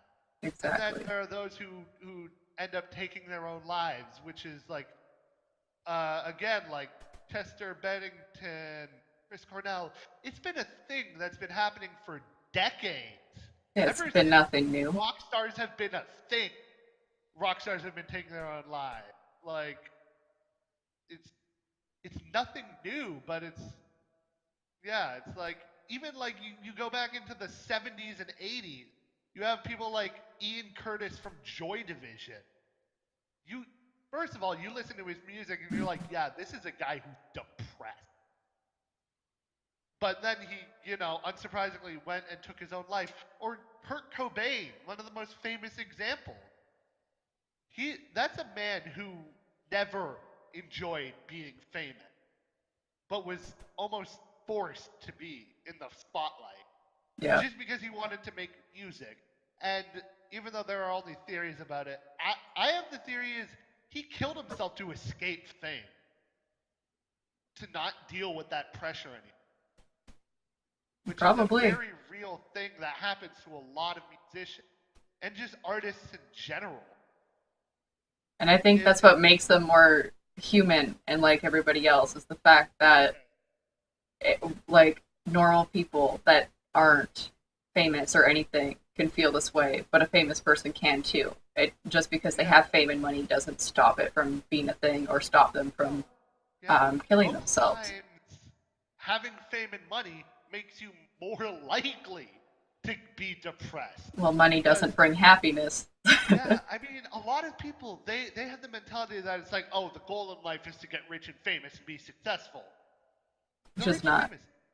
No, because once you get there, you're like, okay, now what? Yeah, what are you supposed to do from there? You stagnate, you get depressed. If you have this mentality, it's like I should be happy, so why am I not? Yeah. Yeah. Well, so it's like art is a major thing that can help a lot of people. It's a great way to channel. Oh, it's a way to start a conversation too, for them to speak their words, because that's how they, instead of having someone to talk to or get their shit out to, they write a song, and that's how they let it out. To talk about Kesha again, she obviously needed to let that out, so she wrote a song about her struggles. And I mean, I'm not Kesha, but I have to imagine that probably felt really good. Yeah. It's even better to have so many people be like, oh my god, I know how you feel. I'm like, I've just droves of people be like, we understand how you feel. We are here to Yeah. support you. Like We're here we to we understand. saw, we didn't know what she was going through. We heard about it. We felt like he needed to be punished. He never did, I don't think. I think she lost the court case against him. I don't. But I don't remember. It was so long ago. But for her to release Only that like song one. and have everybody love it, like I don't know anyone who hates that song. I mean, I'm not a fan of Kesha, but I'm repeating myself, but Yeah, I can't deny that it's a powerful song. it is. I mean, that's the power of music. Is it brings people together and starts conversation. Exactly. Well, art in general, and it's the greatest when someone can, if they're struggling with something like that, they can channel it healthily into their art, and then put it out in the world and have just a tidal wave of support and positive feedback and understanding. That just must be the best feeling in the world. Yeah, that must feel just, yeah. Yeah. To have millions of people be like, we, I, and then to get like probably like messages from people being like, I've dealt with the same thing. I'm in the same situation you are. Or like, your song helped me. Yeah, Like, that. Because exactly. there have been times where I've not been great, and I've watched a movie or listened to a song that's just helped me get through what I'm doing. Exactly. I don't mean to cut you off, but I would like to get Well, I'm to basically Wes. Okay. done. But we will have some discussion time after, so we'll see you then. Yeah. Thank you. Thank. Oops. Whoops. Hello, sir.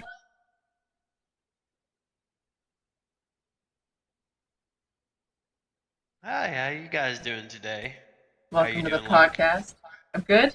Thank you for letting me join you. I appreciate Well, this. thank you for being here and sharing. No problem. Hey, no problem at all.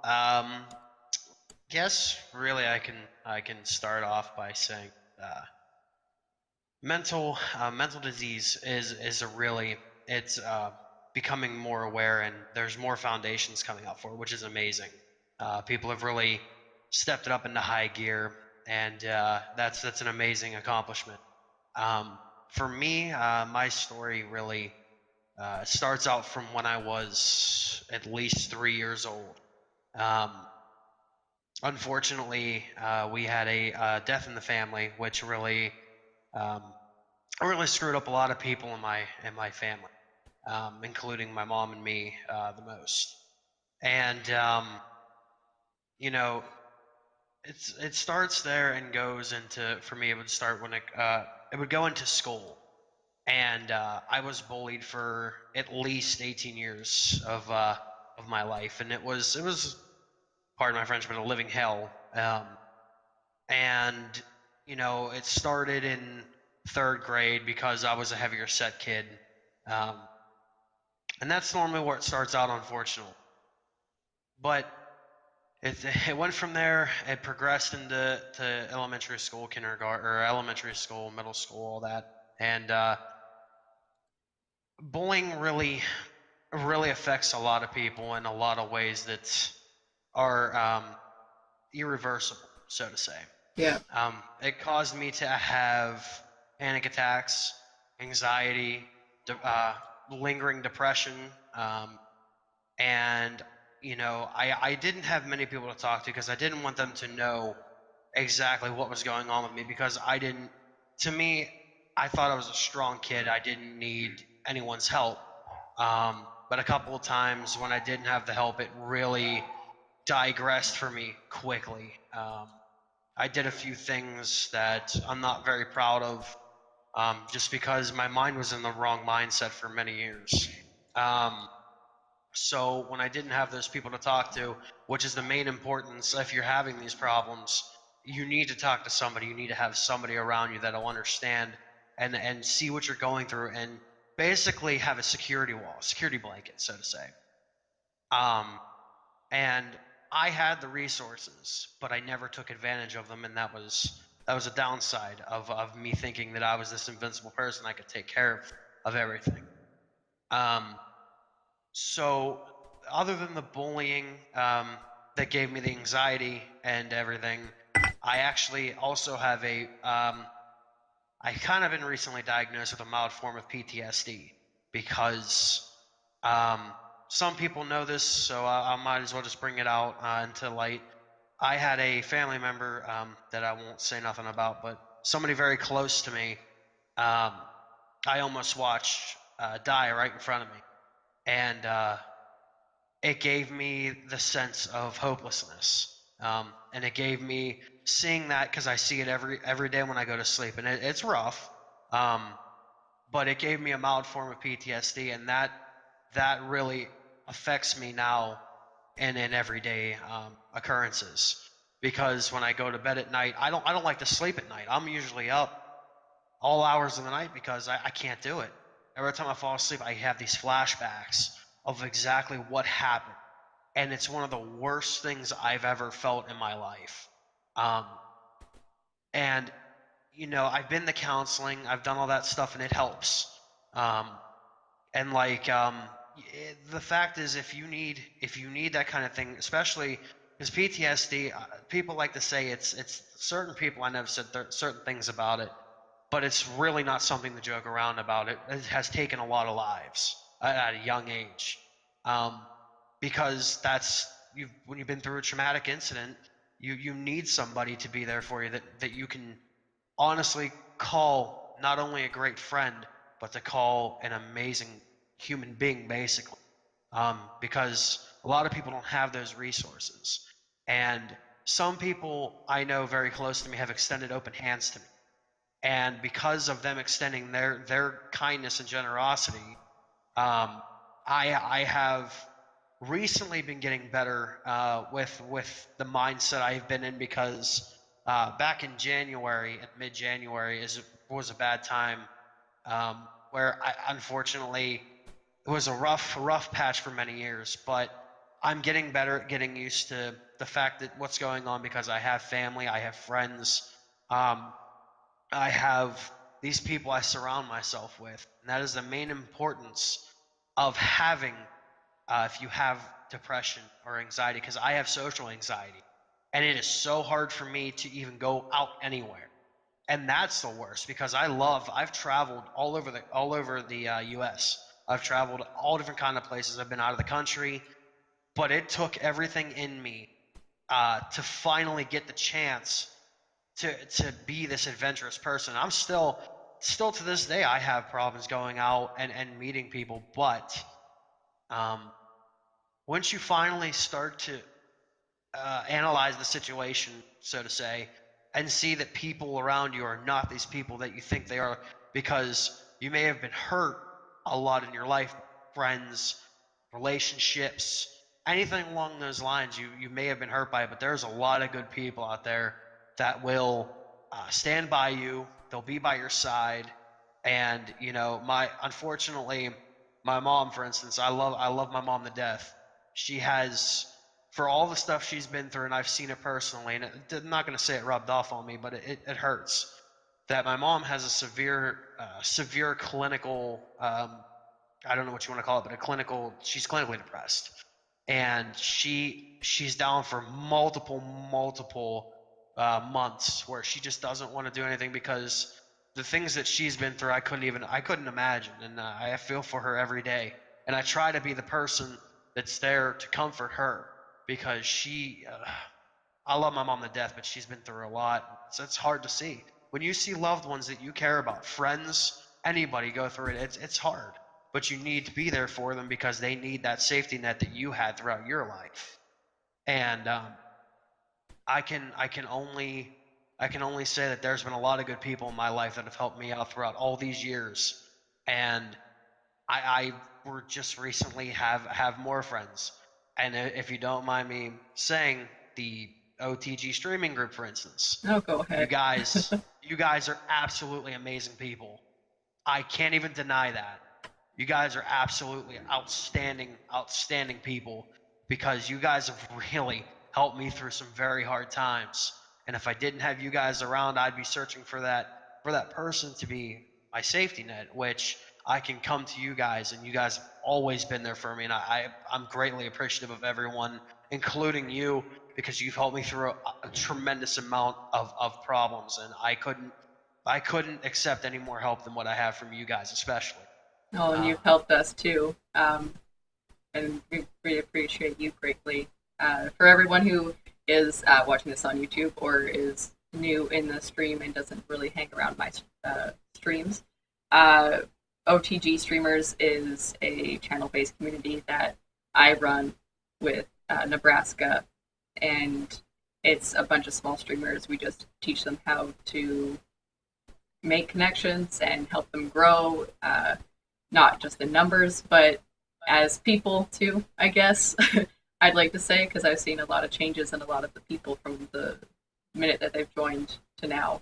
And it's basically just a big, happy family, and I appreciate every single one of them, because we all get each other, and if one of us needs help, we all come running. But yeah, continue. oh no, that's cool. Yeah, these guys. I tell you what, I love and enjoy every single one of these guys because they'll help anybody in need. They will help anybody, and it's just a big family. We all stick together, and if it wasn't for these guys, for everyone that's in the stream right now, if it wasn't for these guys, I really don't know where I would be, because streaming, you have to have an outlet, right? You have to have an outlet for something to keep your mind off of reality. And for me, it was always gaming. It was always sports. It was always something. I always kept my mind occupied, because in the mindset, if you think of what you're in for mindset wise, the problem is you're going to stay there, and it's only going to make things worse. It really, in my experience in all those years, it doesn't help when you stay in that mindset. Mm-hmm. It makes things a whole lot worse. And so you need something. If it's drawing, like Greed said, music. If it's gaming, if it's hanging out with friends, if it's talking with family, going out to dinner, something. You have to do it. And I'll tell you what, because I'm the type of person where if I want to do something, but my depression's so bad to the point of where I don't want to do it, I literally have to pick myself up so hard to do it. And you know what? At the end of the day, after I do it, I feel great, because you get your mind off of all the BS that goes on, and you're just like, all right, so I will not let this affect me again. I will not let it sit here and dictate my life. And I did that for so many years, and I regret every single time it ever has. But again, a lot of people don't think certain mental diseases, like, for instance, somebody with Downs, for instance, or somebody that has autism or anything. Don't ever judge a book by its cover, because they're smart people. They're just like everyone else. They're smart. They're very intelligent. They're good with people. They're amazing. And I've known a lot of people that are like that, and they're amazing people. They grow up to do amazing things. Yep. And the fact being is, some people can't help with what they have. Only thing you can do is make their life easier, help them, walk them through the right path to accomplishment. If you see someone, it could be a stranger, it could be anybody really, as long as you help them throughout their daily lives, you can change somebody's life. Because I can honestly say, after high school and how much I was bullied in, I could hate the world for what it is, for how kids and people were to me. Some still are, some still aren't, but I could really say I give up. But the fact being is, I can't do that. I have people that care about me. I care about a lot of people. You got to keep your mind set on a certain thing and get your goals in line, and just be you. Don't change for anybody. And here's the thing: if you have depression and all that, if you talk to other people that actually have it, they're very good at helping you with coping mechanisms. So They're true. very good with it. you know, I know a lot of people. A lot of people have been through depression. Not because I have it, I understand, and I try to say, hey, read a book, something, and then go from there. And the best part is when you help somebody through their worst times, when you actually sit down and you look and you see that you've helped somebody in their life, it makes you feel so good inside because you know that you've helped somebody that may not have made it through the day and may have been, really really upset and depressed, but yet you've helped them progress through it all. And it's it's good that a lot of the surprise guests that you had, um, we all share a similarity, honestly. Yeah. And the similarity is, yes, we all have these problems and everything, but we can all work through it. We all have worked through it. And I've always been, after high school, I was the guy that they asked to come back to talk to kids about being bullied because they saw what I went through and they wanted me to show that bullying is one of the worst things that a kid can go through in school, honestly. Um, Yeah. and you know, they've wanted me to come back for so long and do this. And hey, look, anti-bullying, it needs to be a bigger thing everywhere because it's really become a really bad subject. And unfortunately, I've had a lot of friends that didn't talk to no one and they passed away because of it. And it's just everybody needs somebody. And that's the way I look at it. Yeah. Everybody needs somebody to talk to, needs somebody just to be there, to have their open arms extended. And the unfortunate part, as Greed said, you even got celebrities that can't handle the pressure anymore. And they don't have anyone to talk to, or they don't want to talk to somebody. They keep it shy and hidden. That is the worst possible thing you can do, is keep it hidden. The worst. Because it builds, and it builds, and then the unfortunate happens. And it's a sad moment because there's a lot of good people out there that just couldn't talk about what they had done to them. And it's sad. It really should be. The people that do that, like bullying and all that stuff, should be ashamed of themselves. Yeah. Because it affects people in so many bad ways. But the unfortunate part is it'll never stop, but you can help prevent it. That's the other thing, is you can prevent it from happening to other people. And again, be that person to have the shoulder to be on, and just try to keep things stable in other people's lives. Well, and even the smallest thing, if you notice somebody is down or they're a little bit off that day, whether you're like friends or not, if you just go up to them and be like, hey, if something's not right, like, you can talk to me. That small thing to anybody could change their life. Because what if that person was thinking today's the day, and someone comes up to them and they're like, I hope you're okay. If it's not okay, like, we can go somewhere and talk and I'll listen. The smallest act of kindness goes a long way. Exactly. It doesn't matter in what situation it is. The smallest act of kindness will show light on the other side of the tunnel. And the way I always look at it is, I tell people every day, grass is always greener on the other side. You just got to reach it. And, that's the thing.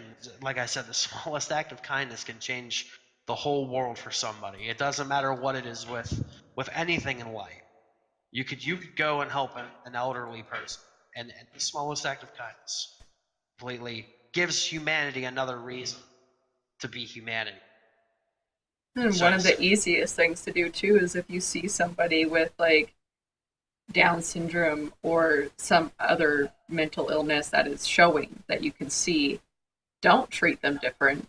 Don't judge them. Treat them as you would treat anybody else. Because the greatest thing you can do is, if like you're a cashier or something somewhere, the best thing is to interact with them and talk to them. and treat them the way that they should be treated, because that makes their day 10 times better. And they know that they know that they can talk to you, they can trust you with who they are, even though you're a complete stranger. Absolutely, because like everyone else has said, they're the same as everybody else. They're no different. Yeah. So don't treat them different, because you treat somebody different. How would you like it if you were treated that way? How would you like it? You wouldn't like it at all. And there was an instance, actually not too long ago. I think it was a couple months ago. There was an instance where there was a certain person with Down syndrome, and they were doing the bagging at the grocery store. And this guy absolutely rang him out, and it was ridiculous. I mean, and here's the problem. Nobody steps up and says anything. They all keep hidden, like they're afraid something's going to happen.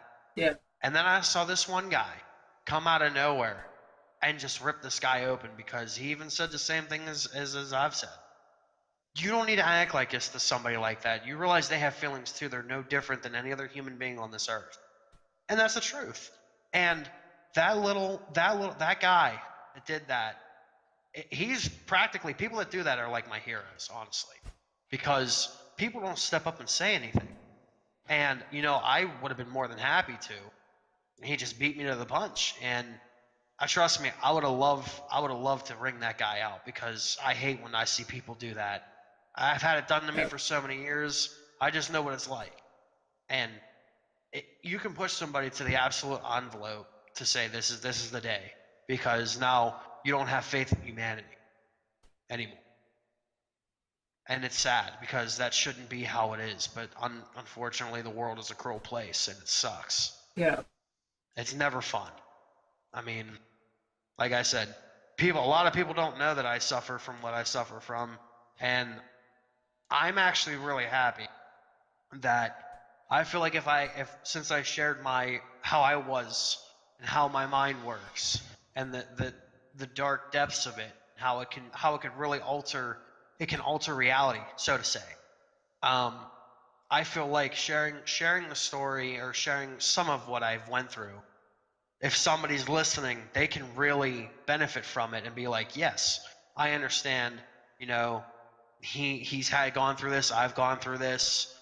So hopefully some of what I've said can really touch someone, and can understand there's always a bright path at the end of anything that dark goes through your mind at that point in time, because humanity's here, and nobody is going to let anyone sit by and just do what they do to you to bring you down.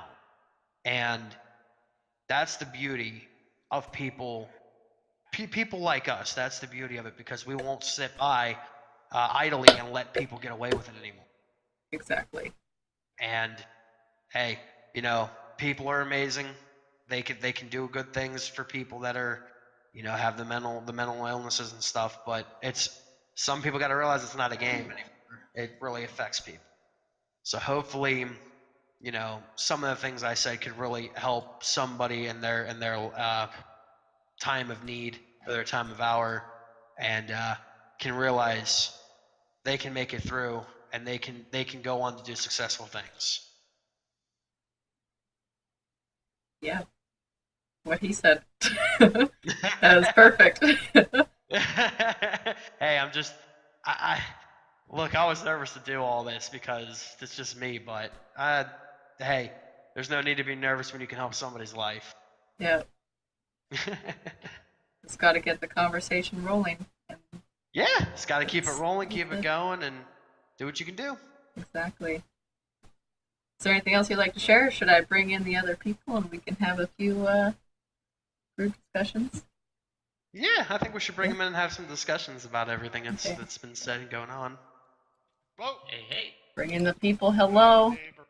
Hello. Hello. Good to be here again. Nice to be here again. Yeah, welcome back, everybody who was here. I want to thank everybody again for being here. It really means a lot to me that weeks ago I asked randomly if anybody would want to be and share, and that you guys all stepped up and were brave enough and strong enough to talk about everything you guys talked about. It really means a lot to me, and I hope that what we've done here today actually helps other people. Oh, So thank Oh, you. thank you. I agree. Thank you very It much. really didn't take long for us to like agree to like do the podcast because once you said the Discord, I think podcast, we were all like, "Fuck yes!" Yeah, that's Absolutely. true. You guys jumped on it a lot faster. Yeah. Depending on the topic, like if you ever do another one, hey, I just like having used to talk. That's true. You like to talk. I After ideal seeing him- podcast guest, maybe. After seeing him after seeing him in this Discord, yes, he does like to talk. No, I'm kidding. Hey, you want to talk about it? You want to fight? You want to talk? Who you We'll fighting? fight about it. Maybe No, we'll I'd want to rather fight talk. about it. I want to argue. I actually wanted to add something. Yeah, go ahead. So I've not been in OTG a very long time, or like hanging around with the group a lot. Not even. But one of the things I really wanted to mention is we talking about health issue and we're talking about people to talk to. So I just wanted to emphasize that talking to people, it's not only somewhere that you can talk either outside in your communities, like in a house or friends or a hotline. Talking to people, especially since we are all gamers here, talking to people also means that you can literally go and talk to people in games, in game live chats. And I heard enough stories to understand that it can be a game changer to someone. I had a friend that actually helped someone to um, get him out of a suicidal kind of idea of what he's going to do to himself at that specific night. He was just talking to him for hours and he saved him, and he just made a point as to how he would persevere whatever issue he just had. So talk to people even in games, especially we are in such a gaming community, and today it's so easier to reach to people, and it's so easier to build different communities. And I've been a part of the community since I was an age around 17. My first community was at Combat Lifesavers when I was playing America's Army. And if Giggity is still here, he probably knows what I'm talking about, since I've been with him for a very long time and we've been friends for a very long time. And that was my first community. And during that time, 17 years old, 18 years old, I was in the army, and there was no better escape for me with dealing mental stresses and with dealing with all kinds of issues, just by being and escaping into this one safe zone and talking with friends and talking in this great community that I had. It was such a great experience and such a relief when you know that there is someone else on the on a different pond, like across the pond, that actually listens to me. And I find that gamer communities are one of the communities that are less appreciated, and they being so empathic and being so smart, even though they can be introverts. I personally was an introvert, and it took me a while to start becoming someone to more extrovert and talk to people. It just only shows that we can all persevere. We can all deal with this and eventually see the end of the light. Yeah. Exactly. I know video games helped me a lot. Yeah. I mean, even even if you don't talk to people, video games are a great stress relief. You can just Oh yeah, I could definitely confirm that. channel. Sometimes just channel any upset anger you have into that, and it can, I don't know, you could like be like, oh, I'm so upset. You play a video game, you chill out, and then you're like, all right, let's go talk to someone. I know I've met my best friends have been through video games or I mean, online. technically, I think me and you are pretty good friends. Well, 9 we've years? known each other for so long. Yeah. I've known you when you were on your meds and when you were off your meds. Yeah, it was like 11 or 12 when we met. Good God. And you were like 14. Yeah, don't make me sound like a creep. You're only like I was gonna Alyssa's say, only Lurk, do you like want to talk 2 about years something? older. Alyssa's like 2 years older than me max. 2 or 2 or 3. 3 years. Yeah. Turning 20 in, oh my god, 5 days. Oh, fuck Oh, you Gus. baby. Yeah. uh, Turning 20 in 5 days. yeah. Listen, as soon as you turn 21, shit's gotta. As soon as you turn 21, shit's all gotta go downhill. Well, I mean, I'm Canadian. I'm already of the legal drinking age, so. So it's already gone downhill. Yeah. Then you're already I'm- downhill, my friend. I'm not even much of a drink. But, But Ender, you Yeah. brought up a great fact that if your friend or whatever talking with someone who was wanting to commit suicide. I actually, I haven't talked about it much with a lot of people, but I had a friend that I met online, and he confessed to me that he was wanting to kill himself. He actually went to a high school that was for people with mental illnesses and disabilities, because he was so out from he could not be in a normal school because of how bad his anxiety and depression was. I haven't talked to him in years, but I was the only person that would listen to him. He chose to talk to me over going to his therapist, which I told him he needed to see a therapist because it put too much stress on me. Professional help is important. At a point, you need to see a professional. They know how to properly help you. Because all I was doing was being his ears, and it also started to affect me at a point that this dude that I was friends with, he was not listening to what I did say, and it felt like nothing I could say was making it better, and I couldn't handle the constant every day of it being so bad, because it was so bad. Every day I wondered if he'd be alive. I ended up having to cut off ties with him because I told him it's affecting me so much that I can't. But I hope that you are fine. And happy to say, after years of not talking to this kid, I did find his Facebook, and he is still alive. So something, something kept him going, whatever that There's was. a happy ending to that, because it would be awful if I can't talk to him. No. Yeah. That would be the worst feeling. But yeah, and it's another thing, Peter said, it's important to get out and talk to people about it, and how you're an introvert. I mean, even with me and being the exact opposite of an introvert, it can be hard to admit that help. And it's important to just admit and acknowledge that there's something that have a problem that needs help. Yeah. For some people, for a lot of people, it's such a huge hurdle because they don't want to admit that or they think seeking help is weak, which it's not. It takes a lot of strength Yeah. to acknowledge that there's something wrong with you and that you need help. Oh yeah. Yeah. So I think one of the. Afraid to. Oh, go ahead. Oh, I was just gonna say, don't ever be afraid to admit you need help, because admitting it, like Gree just said, admitting it is the biggest strong point in the whole thing you guys can go through. Admitting that you have a problem and getting help for it is the absolute best option in the circumstance. Yep. So true. I was just going to say, for our first topic of discussion, I'd want to talk about prescription drugs for mental illness, because I think most of you brought it up and made it clear that you don't like it. You don't want to, therapists and whatever are just all about that, and etc.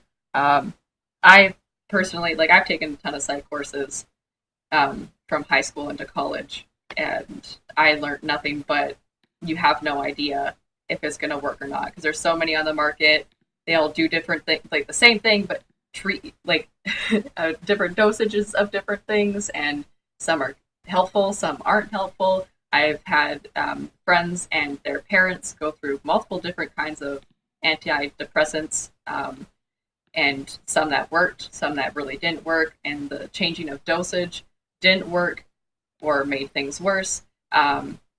I don't believe in taking them unless you seriously need to.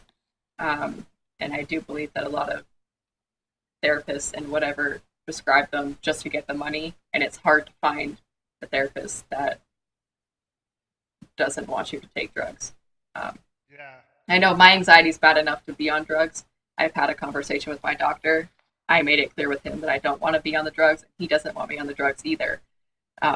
So I will never be on drugs. You're not a druggie, but yeah, I'm of the mindset of drugs can help, but it really depends on the person, and that drugs are not a fix.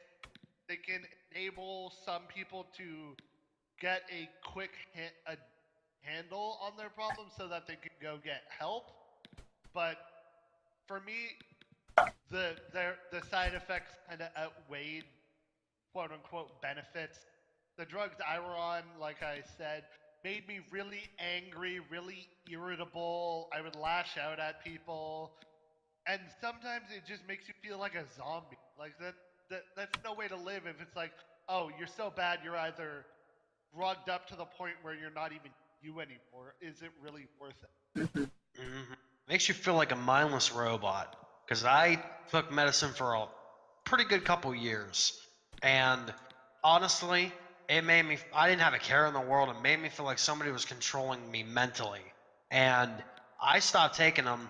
My doctor even said, hey, you should still be taking these. And I told him, I said, you're changing my whole personality. And then the other thing about this kind of medicine with antidepressants is you can be medicine dependent, or medicine dependent. And guess what? You're gonna have to be like that your whole life, and then because, like you said, Lurk, there's so many different types of drugs out there. You can be medicine resistant and have to take 7 or 8 different kind of antidepressants. Yeah. Yeah. I mean, there's a huge misconception that antidepressants are happy pills. They do Well, not half of make you them don't happy. work They because numb you the out. tests they do are bad. Yeah. At most, I, they make you numb. I, Which I, isn't a go ahead. benefit. Sorry. Just the thing is, like, they make you numb, which in some cases isn't an improvement. I do understand that there's a lot of cases where they don't work, but sometimes I do know that. I guess it all just depends on the person and how they are mentally. It can actually work Yeah. because I mentioned my uncle. Oh, I mentioned my cousin who got killed in a car crash. My uncle, the father of my cousin, obviously, this put him in such a state where he just couldn't function like a human being. So he was given these drugs. I can't remember what kind of drugs they are, but he's been given these mental drugs that actually kind of help him like live his life normally and like be happy, and he's fun to talk to when he's on it. But when he's not on it, like when he forgets to take it, I will see him, he'll just go on this long rant on Facebook. He'll be such a like an asshole to talk to, and it'll just be a complete nightmare. But as soon as he takes it, he would be better. So I can't understand that it can actually work, but I'm just too scared to even take some because I don't know how it's going to affect me. I'm not sure if it's going to be as great as it's working for my uncle or as bad as it's working for some other people. I just don't know. Yeah. Can I make a point? Yes. So the thing about this is it's pretty much how to escape reality. When you numb your senses and you bury the shit that comes up because you have a toilet of that underneath the skin, is not truly the best way to go about this. Even though might see that people are on drugs may seem more manageable, it's not always the case, and that's where I emphasize as to whatever issue you have, deal with it, because that only grows, that only builds up, and eventually it will explode in some form or other. So getting only the pills and start working with pills, it's not always the way. And recognizing the root of the problem is a hard thing to do. It's very painful. Sometimes you need to dig inside. Sometimes it's so painful, it's so close to your heart and nerves that it's just nerve-wracking. It just, you do not want to deal with it. You do not want to uncover your past. But that's not the solution. The real solution is to recognize those problems. The real solution is to really, really deal with it and find the right solutions. If it means that you will need to forgive someone in the past, but you have no idea how to reach to, there are some mental stuff you can do. There's like simple techniques that you are pretty much just say, I'm forgiving you to whatever you've done, even though you don't see that person. You just forgive more yourself than you forgive the other person. And there's so much training exercise that you can do, and there's so much things that you can deal with in terms of tool and skill sets that you can train yourself or trained by others in order to deal with those kind of stuff. So anyway, the point I'm making is find a better solution in terms of mentality. Don't always go for drugs. Drugs are always there to deal with an issue in a specific way. The best way, the best tool possible is to deal with the real issue heads on. Yeah. So with that, what does everyone use as their coping mechanism when either having a panic attack or on a day that you're feeling really depressed and you can't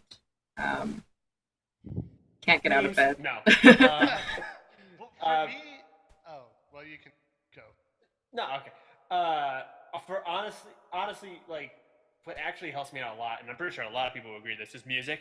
Mhm. Like, I have a very like specific taste. I like really hardcore, like heavy, screamo, depressing shit because those lyrics to some of those songs, like, I feel.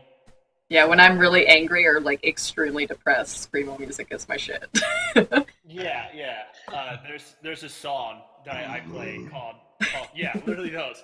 There's a song I play called "Sympathy" from a band called Too Close to Touch, and like the lyrics of those song, I'll listen to those lyrics and I'm like, God damn it, I feel that.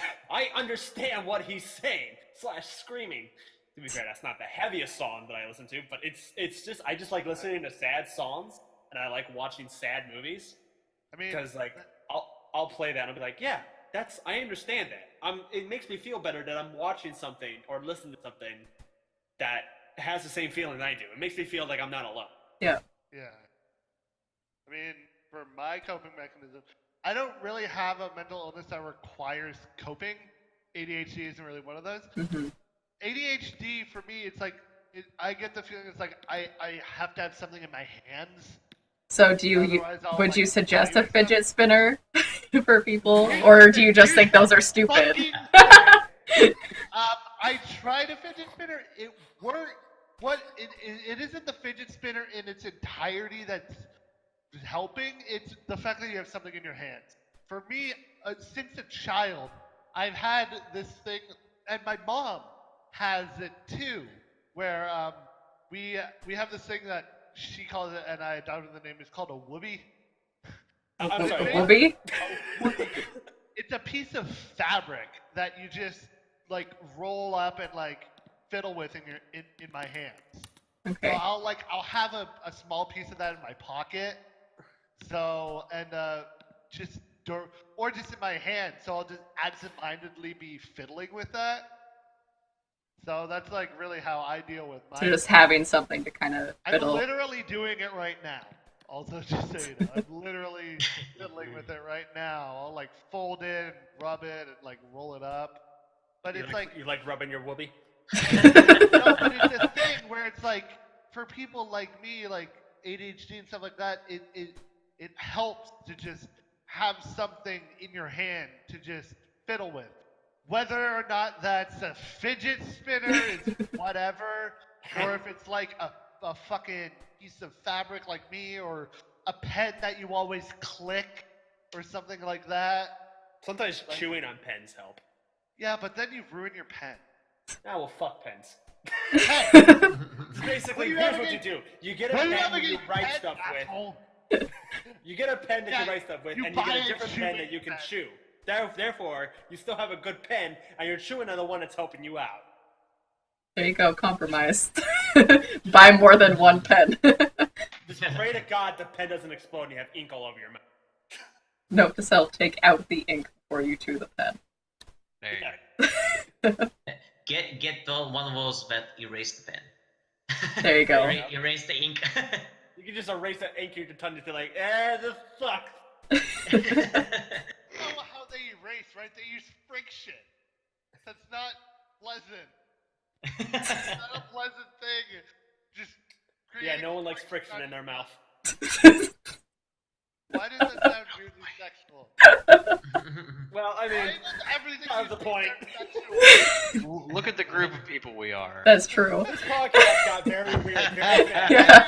Oh yeah, it's like while Alyssa, you and Ender were talking, me, Robert, and Weebles were talking about like lizard dick.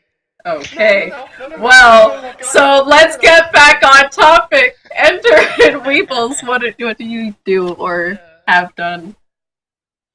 Excuse me. Coping mechanisms, etc. For coping mechanisms, I guess one of the ways to cope cope with my issues is usually either to address things heads on, as for example, if I have a problem with someone and I really being stressed about this, I would probably the best way for me is to approach to that person and say, hey, you know what? This thing is bothering me. Let's try to solve it. If I'm having some sort of stress issues that I do not have an answer to, I will go to an expert, not as a psychologist, but I would go to an expert that already has that experience or went through that experience to see how did he cope up with that stuff. For just distress, I'm very hard worker, and right now as a student, I'm spending around 16 hours a day uh, working on different projects, and it can be very stressful, and sometimes it's very, very hard. So in that case, you sometimes just need to have a downtime. Sometimes you say, you know what, I've been doing this for so long. Right now, I'm gonna spend the entire day playing games. Just put my ass down and just enjoy what I have right now. So there's different skills and different solutions. I guess one more thing that actually, one of the guests, I don't remember quite who, excuse me, he was mentioning something about happiness. So happiness today, a lot of people look at happiness and they quantify it by being a rock star or being famous or having, I don't know, like some sort of luxurious boat or go to a certain beach in some distant island. I don't know. All those kind of things are pretty much can be quantified as expectations. And happiness is mostly tied to what do you expect in your life. When you are making small goals or making achievable goals, you would know that you'll be happy because you know that this is something that you can reach. And every time you reach your goals, there's nothing more satisfying than fulfilling yourself and fulfilling your vision to what you want to become.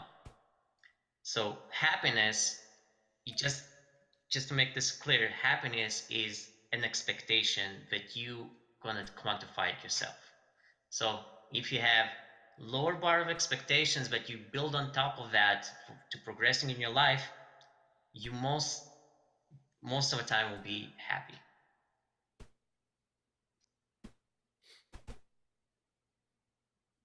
Yeah.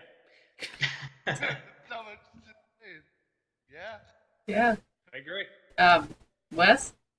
correct. So I'm pretty short and simple with it. Basically, is if I go through this, I guess you can call it a stint of depression or anxiety, I more than anything either talk to friends that I know that can get me through it, as in just telling me like, hey, keep my mind off of things, talk about things we used to do, or even the fact of just honestly, since I've done it for so many years, playing games with friends is the biggest stress reliever for me because it takes you out of the reality of everything. You can do what you want to do, be who you want to be, Do anything you want to do without consequence. And that is the way it's always been for me. So pretty much playing games with friends, or even talking to friends, texting, messaging, whatever it is one of the biggest, I can say one of the biggest stress relievers. Now, depression, on the other hand, is a little bit of a different story.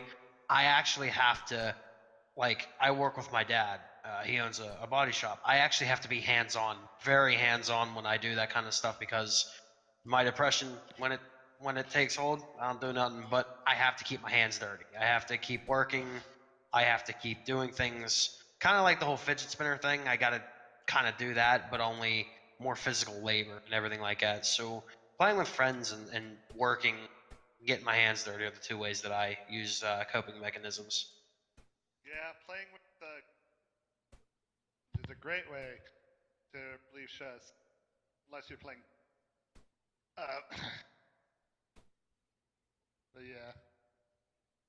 Yeah, I'd have to say I used to work out a lot and tried yoga, and those worked really well. And I stopped doing them. So, Oh, man. um, right, it helps a lot. What is this working out you keep talking about? It's crazy how much just. But I like my Game Boy. It's just it's amazing how like simple working out is, but it takes so much energy and effort to do, but it helps mental illness so much, and a lot of people forget that. It really does. Like, around 2015, I used to work out a lot, and it felt so good. Like, I'll be working, I was like, this is amazing, I feel good. You come home, fuck, this hurts! Yeah, that's my biggest issue, is doing it. You're like, all right. And then you go home, and then the next day you're like supposed to go to the gym, and you're like, I don't even want to move. And then people are like, you gotta keep moving so you can feel good. How? I just walked all the way back. I need to be able to stand. I have work. I work in food service. I'm standing the whole time. Yeah. I stopped going to my gym because my gym's a piece of shit. But I really need it. I mean, I'm in college. There's a free gym that I should start going. Just when I go to class. Nerd. No, I'm actually. The days I go to class, the first class I have is an 8 a.m. class, so I'm already fucking exhausted because I've gotten maybe 5 hours of sleep. Yeah. So I'm just like too tired to work out. Oh yeah, I will say that. Go ahead. And then it's like, oh, if I'm to go, and then any other day, if I don't have class, I'm like, what? I just have to go out, bus there, just to work out. So it's like so far. I'll definitely say that with our like generation, with our like our age group and everything like that, sleep is very hard to. And like, excuse me, and lack of sleep like really does not help at all. My dad's just like, just go to bed early. It's like, it doesn't work. My body would let me. Sleeping techniques. If my body would fall asleep early, yeah, I'd go to sleep early. Yeah. God, it's just I'm not physically tired until like 2 in the morning. I know. You know, like, go ahead. I'm glad you brought up the gym. One thing I noticed regarding the gym, that there's also community there. So if you are liking to go to the gym, and it's a very favorable gym, start building a community right there and then.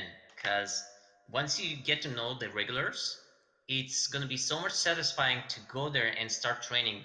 Not only as a stress relief, but also a place where you can talk to people regarding different problems. And gyms are usually very diverse communities. That's true. And it'll be surprising what kind of people you can meet there and talk about stuff. I could probably confirm that with other gyms. I can't confirm that with mine. I can't confirm that with mine either. It was a bunch of judgy bitches because I went to a woman's I've never been to my gym, so I don't know. The reason why I'm not going to the gym anymore is I got robbed. Oh, well, don't go to that gym. Rob got robbed. I wasn't at like gunpoint, but what happened was someone broke into my locker and stole my wallet, and I had to get a new everything. And keep in mind, that gym is owned by police, and there's a bunch of police officers that come by, and nothing was done with this. No one got fired. Nothing. I didn't want anyone to get fired, but like nothing. Literally nothing happened. They were just like, we'll just I don't know, add an extra camera, and that was it. And literally, I was just like, you know what? Fuck this place. I just left. So I'm just right now. I'm just so lazy, and this is why I want to fight that laziness because it really is a problem I have. I could go to another gym, and then hopefully I'll find a better community with better people. Because literally the only person I got along with in my gym was my trainer, but he wasn't there that day. I got robbed. He was in the hospital because he got a workout injury. Ooh. So that sucks. my dealer was in the hospital because he got injured working out. That didn't give me a lot of confidence. I have two last questions or whatever to discuss, and then we'll end the podcast. No, that is not my kink. No, that was the next question. But what is everyone's biggest pet peeve or myth around their mental illness that they have either experienced or have heard of people just saying on the street or something? Well, if that makes sense. I kind of touched on it a bit. But my biggest pet peeve is when people treat you like you're different. Like you're in the sense where it's especially for me, it's just when I have teachers who would be like, oh, this kid has ADHD, he's probably going to be a shitty student. And it's how about you fucking get to know me before you just assume shit? Mine is a little bit similar to yours, but I don't like it when people treat me like I need to be treated special. Oh, he's a special one. Not retarded, but I mean he's like really that. Good. We need to make him gloves. Yeah, they need to like you're China. Yeah. Yeah. Not like the dish, a China dish. No, treat you like you're fragile. It's no, all you're doing is making me feel worse. That it's you're acting as if there's something wrong with me. You're making me feel weak by treating me very nice. Just treat me like you would an average human being. Don't be an asshole to me. Yeah, don't treat me like a dog. Treat my dog like a dog. Yeah. Hell, I don't even treat my dog like a dog. I treat him like a bro. I mean, that's the thing. It's I don't know about, well, I can kind of get it from Rob, but it's I think it's something that a lot of people with mental illness and just disabilities in general hate, is being treated like they're different. It's yes, I know I have something wrong with me. Just treat me like I'm a fucking normal person. I can definitely agree to that. Don't bring into focus what's wrong with me. That doesn't make me feel better if you're oh, there's something wrong with you. Let's treat you specifically this way because there's something wrong with you. It's how about you treat me like I'm normal? You know what makes it worse? When they talk about, and I know this happens, when someone talks about you with someone else on the phone, you know what they're saying. They're like, oh, I feel so bad for him because, he can't do a lot of things himself. And blah. Fuck you! Yeah, fuck you, Mom. Wait. I can do things on my own, Mom. Wait. Oh, hi, Mom. No. Ender Weebles, do you have something to touch on with the topic? Actually, regarding that disability, I had a recent experience. As I wasn't disability, but I have sometimes this thing that whenever I sit in front of my screen for way too long, my eyes just get red. So that happened to me when one of my eyes just got so red, that got so kind of looking bloody. I had to cover it for 3 days. So I put an eye patch. And imagine how that felt. So walking around the streets with the eye patch, looking like a pirate, and walking around shops and people that know me, especially in the studio, it kinda looks weird, and people change their attitude. You can see their changing attitude regarding that kind of matter. And it's just, for me, it was also an interesting experience, and in terms of social experience. it just shows how people with disabilities can be addressed, or you suddenly feel their side of the coin, and you start to be more sympathetic and empathetic at the same time, and you start to understand that we all people. Just you might be in a wheelchair, but you just want to be regarded as a person, just a regular person. You have that disability, but it doesn't makes you smaller, or it doesn't change who you are. Nope. You just want to be equal. Yeah. Yeah. I think just want to that- be Rick. I mean Rob. Yeah, it's like I think that's a big thing. Is for a lot of people, it's like pity is one of the most insulting things. It's like I don't Yep. need your fucking pity.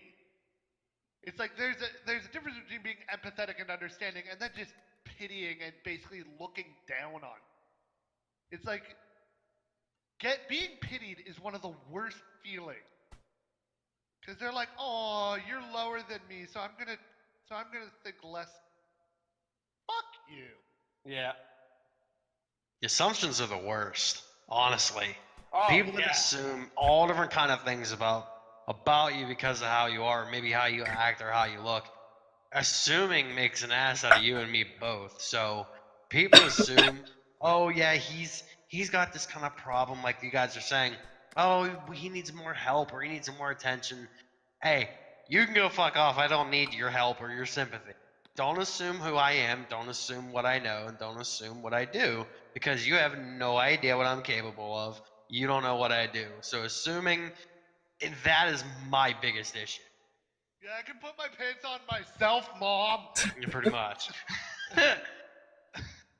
Yeah, but basically, yeah. He's It's mom. like no, but it's like yeah, it's like during school there'd be times where it's like, oh, like sometimes my teacher would like come up to me when we're working. It's like, oh, are you okay? Is the work too hard? It's like, fuck you! Why are you treating me Jeez. like I'm an idiot?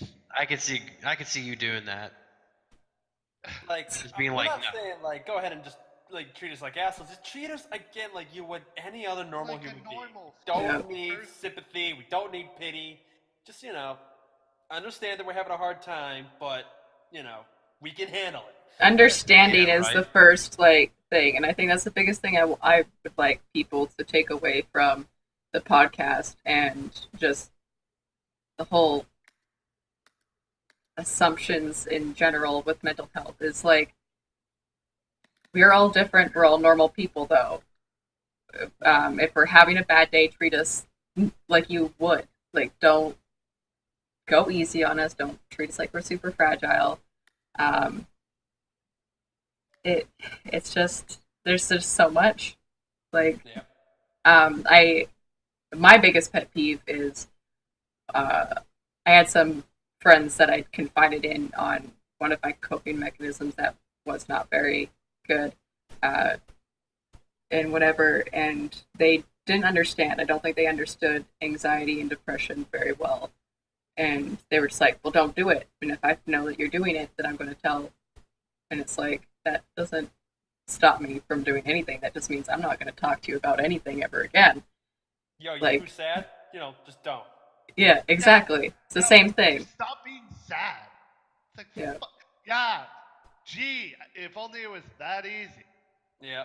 I want people to educate themselves before they speak. And if you aren't going to be able to say something respectfully and treat people still like they're a human, then just listen, go home, and research everything and educate yourself.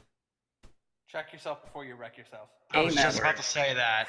Thank you. And that goes for multiple topics, but especially with mental health, since it is still new, basically. Yeah, I mean, Treat us the same and don't be a dick. yeah, Amen. I mean, we can't all be Barney Stinson, where it's like when we start feeling sad, we feel awesome instead. It doesn't work like that. So, I wish it did. Yeah, you can't just be like, you know what, I'm not going to be sad anymore, and then just, no, it's never that easy. It's like, if someone's just like, hey, just stop being sad, it's like, okay, how about I this is an extreme example, but it's like, how about what if I shot you in the leg, and then I'm just like, hey, just stop being shot, stop being Well, in like pain. I use that example Yeah, of like yeah, when I was what? talking to Lurk. Yeah, He that's said like, true. what do you mean blind? Just open your eyes. How are you blind? Yeah, it's like, Yeah, hey, well, hey, you're getting blood everywhere. How about you just stop bleeding? Like, no, you can't just stop. Yeah, just walk it off, man. rub some dirt in it, you'll be all right. Yeah, you can't rub dirt in your feelings. In your fields. You can't rub the dirt in the fields. Ask the fields. And my last thing is just whatever final words you guys want to say and what you guys want everyone to take away from Bell Let's Talk Day and mental illness in general. I liked how the way you mentioned that just go and research the stuff and educate yourself. Because it's a point, right? It's something that we do everywhere in our life. When we meet someone and he talks about something that you already know, you'll be probably going in your head, yeah, I already know, it's kind of like boring and all that stuff. But part of listening is actually part of actively being educated. So what I mean by that, when you are starting listening and not starting talking about the things that you already know, you're learning new stuff that might just be under the subtext. Mm-hmm. Whenever you say that I already know that, you already know that. So what's the point of keep bickering on that about this? If you already know about something, just be aware that you already know that and look for the things that you don't know. About the things and subtexts that you don't know. Something might come up that you just say to yourself, oh, that's an interesting point, and that's an interesting point of view, and I just might go and research about this. I just might go and learn about something new about this.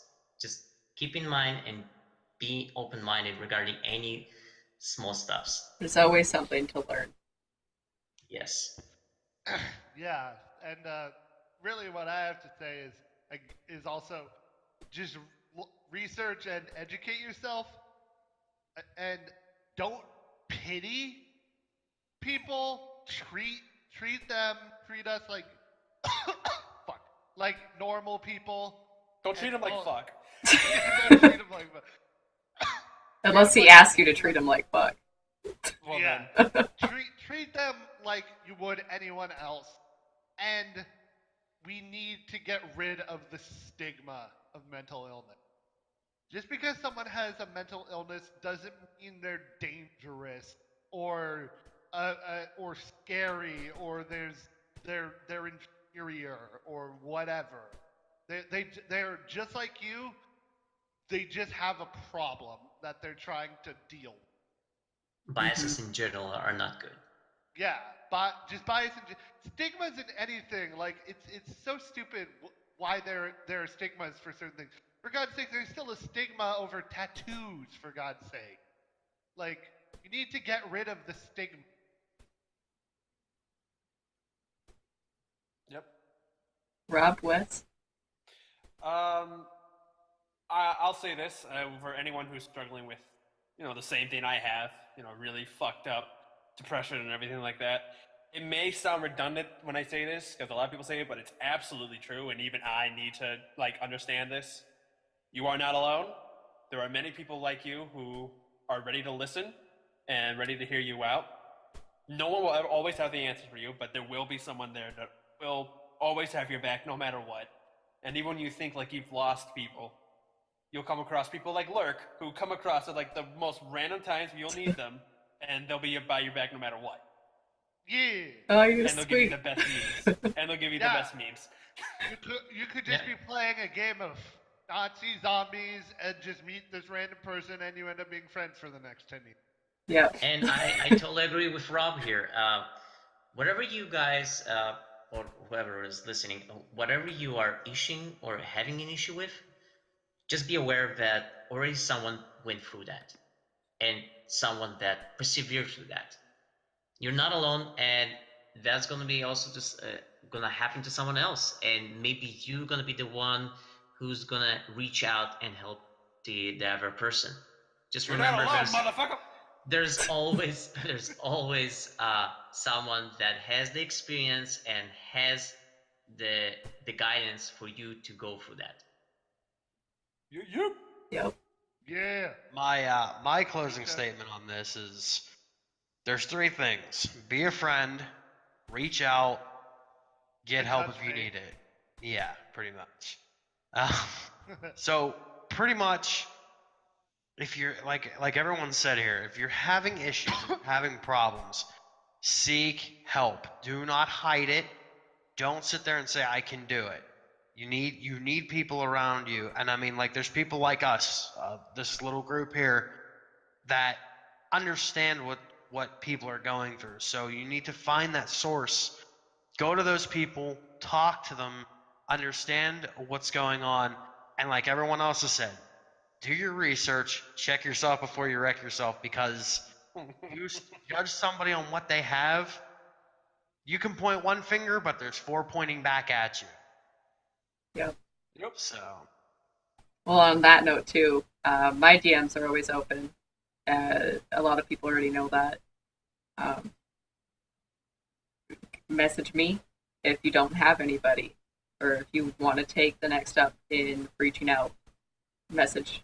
But like, all of our social medias are on there. I'm sure anyone will look into their DMs too and point you in the right direction or help you out or lend that ear. Yep. super hard, slide up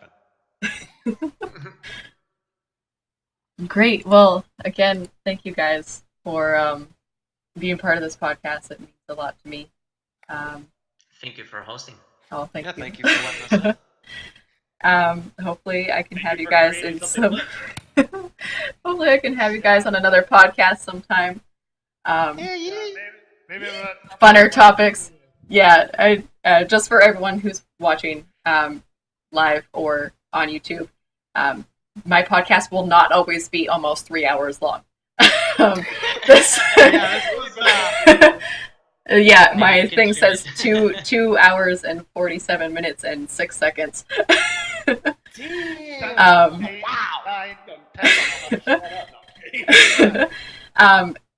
They will be shorter. This is just a big topic, a big day up in Canada, at least. Hashtag Bell Let's Talk. 2 seconds to tweet it, or to go look at the tweets and see what people are saying around you. I learned also for every retweet. Well, yeah, retweets, tweets, text messages, phone calls, watching the video that's on Bell's Let's Talk thing, any view on there, using the Snapchat filter, using the Facebook filter, all 5 cents, and it's free. It's free and takes 1 millisecond for you to do, basically. So, yeah, thank you, everybody, and I can't wait to do the next podcast. Last year they raised over $6. There you go, a lot. Well, thank you guys. Have a good night. Good night. Right one. Bye.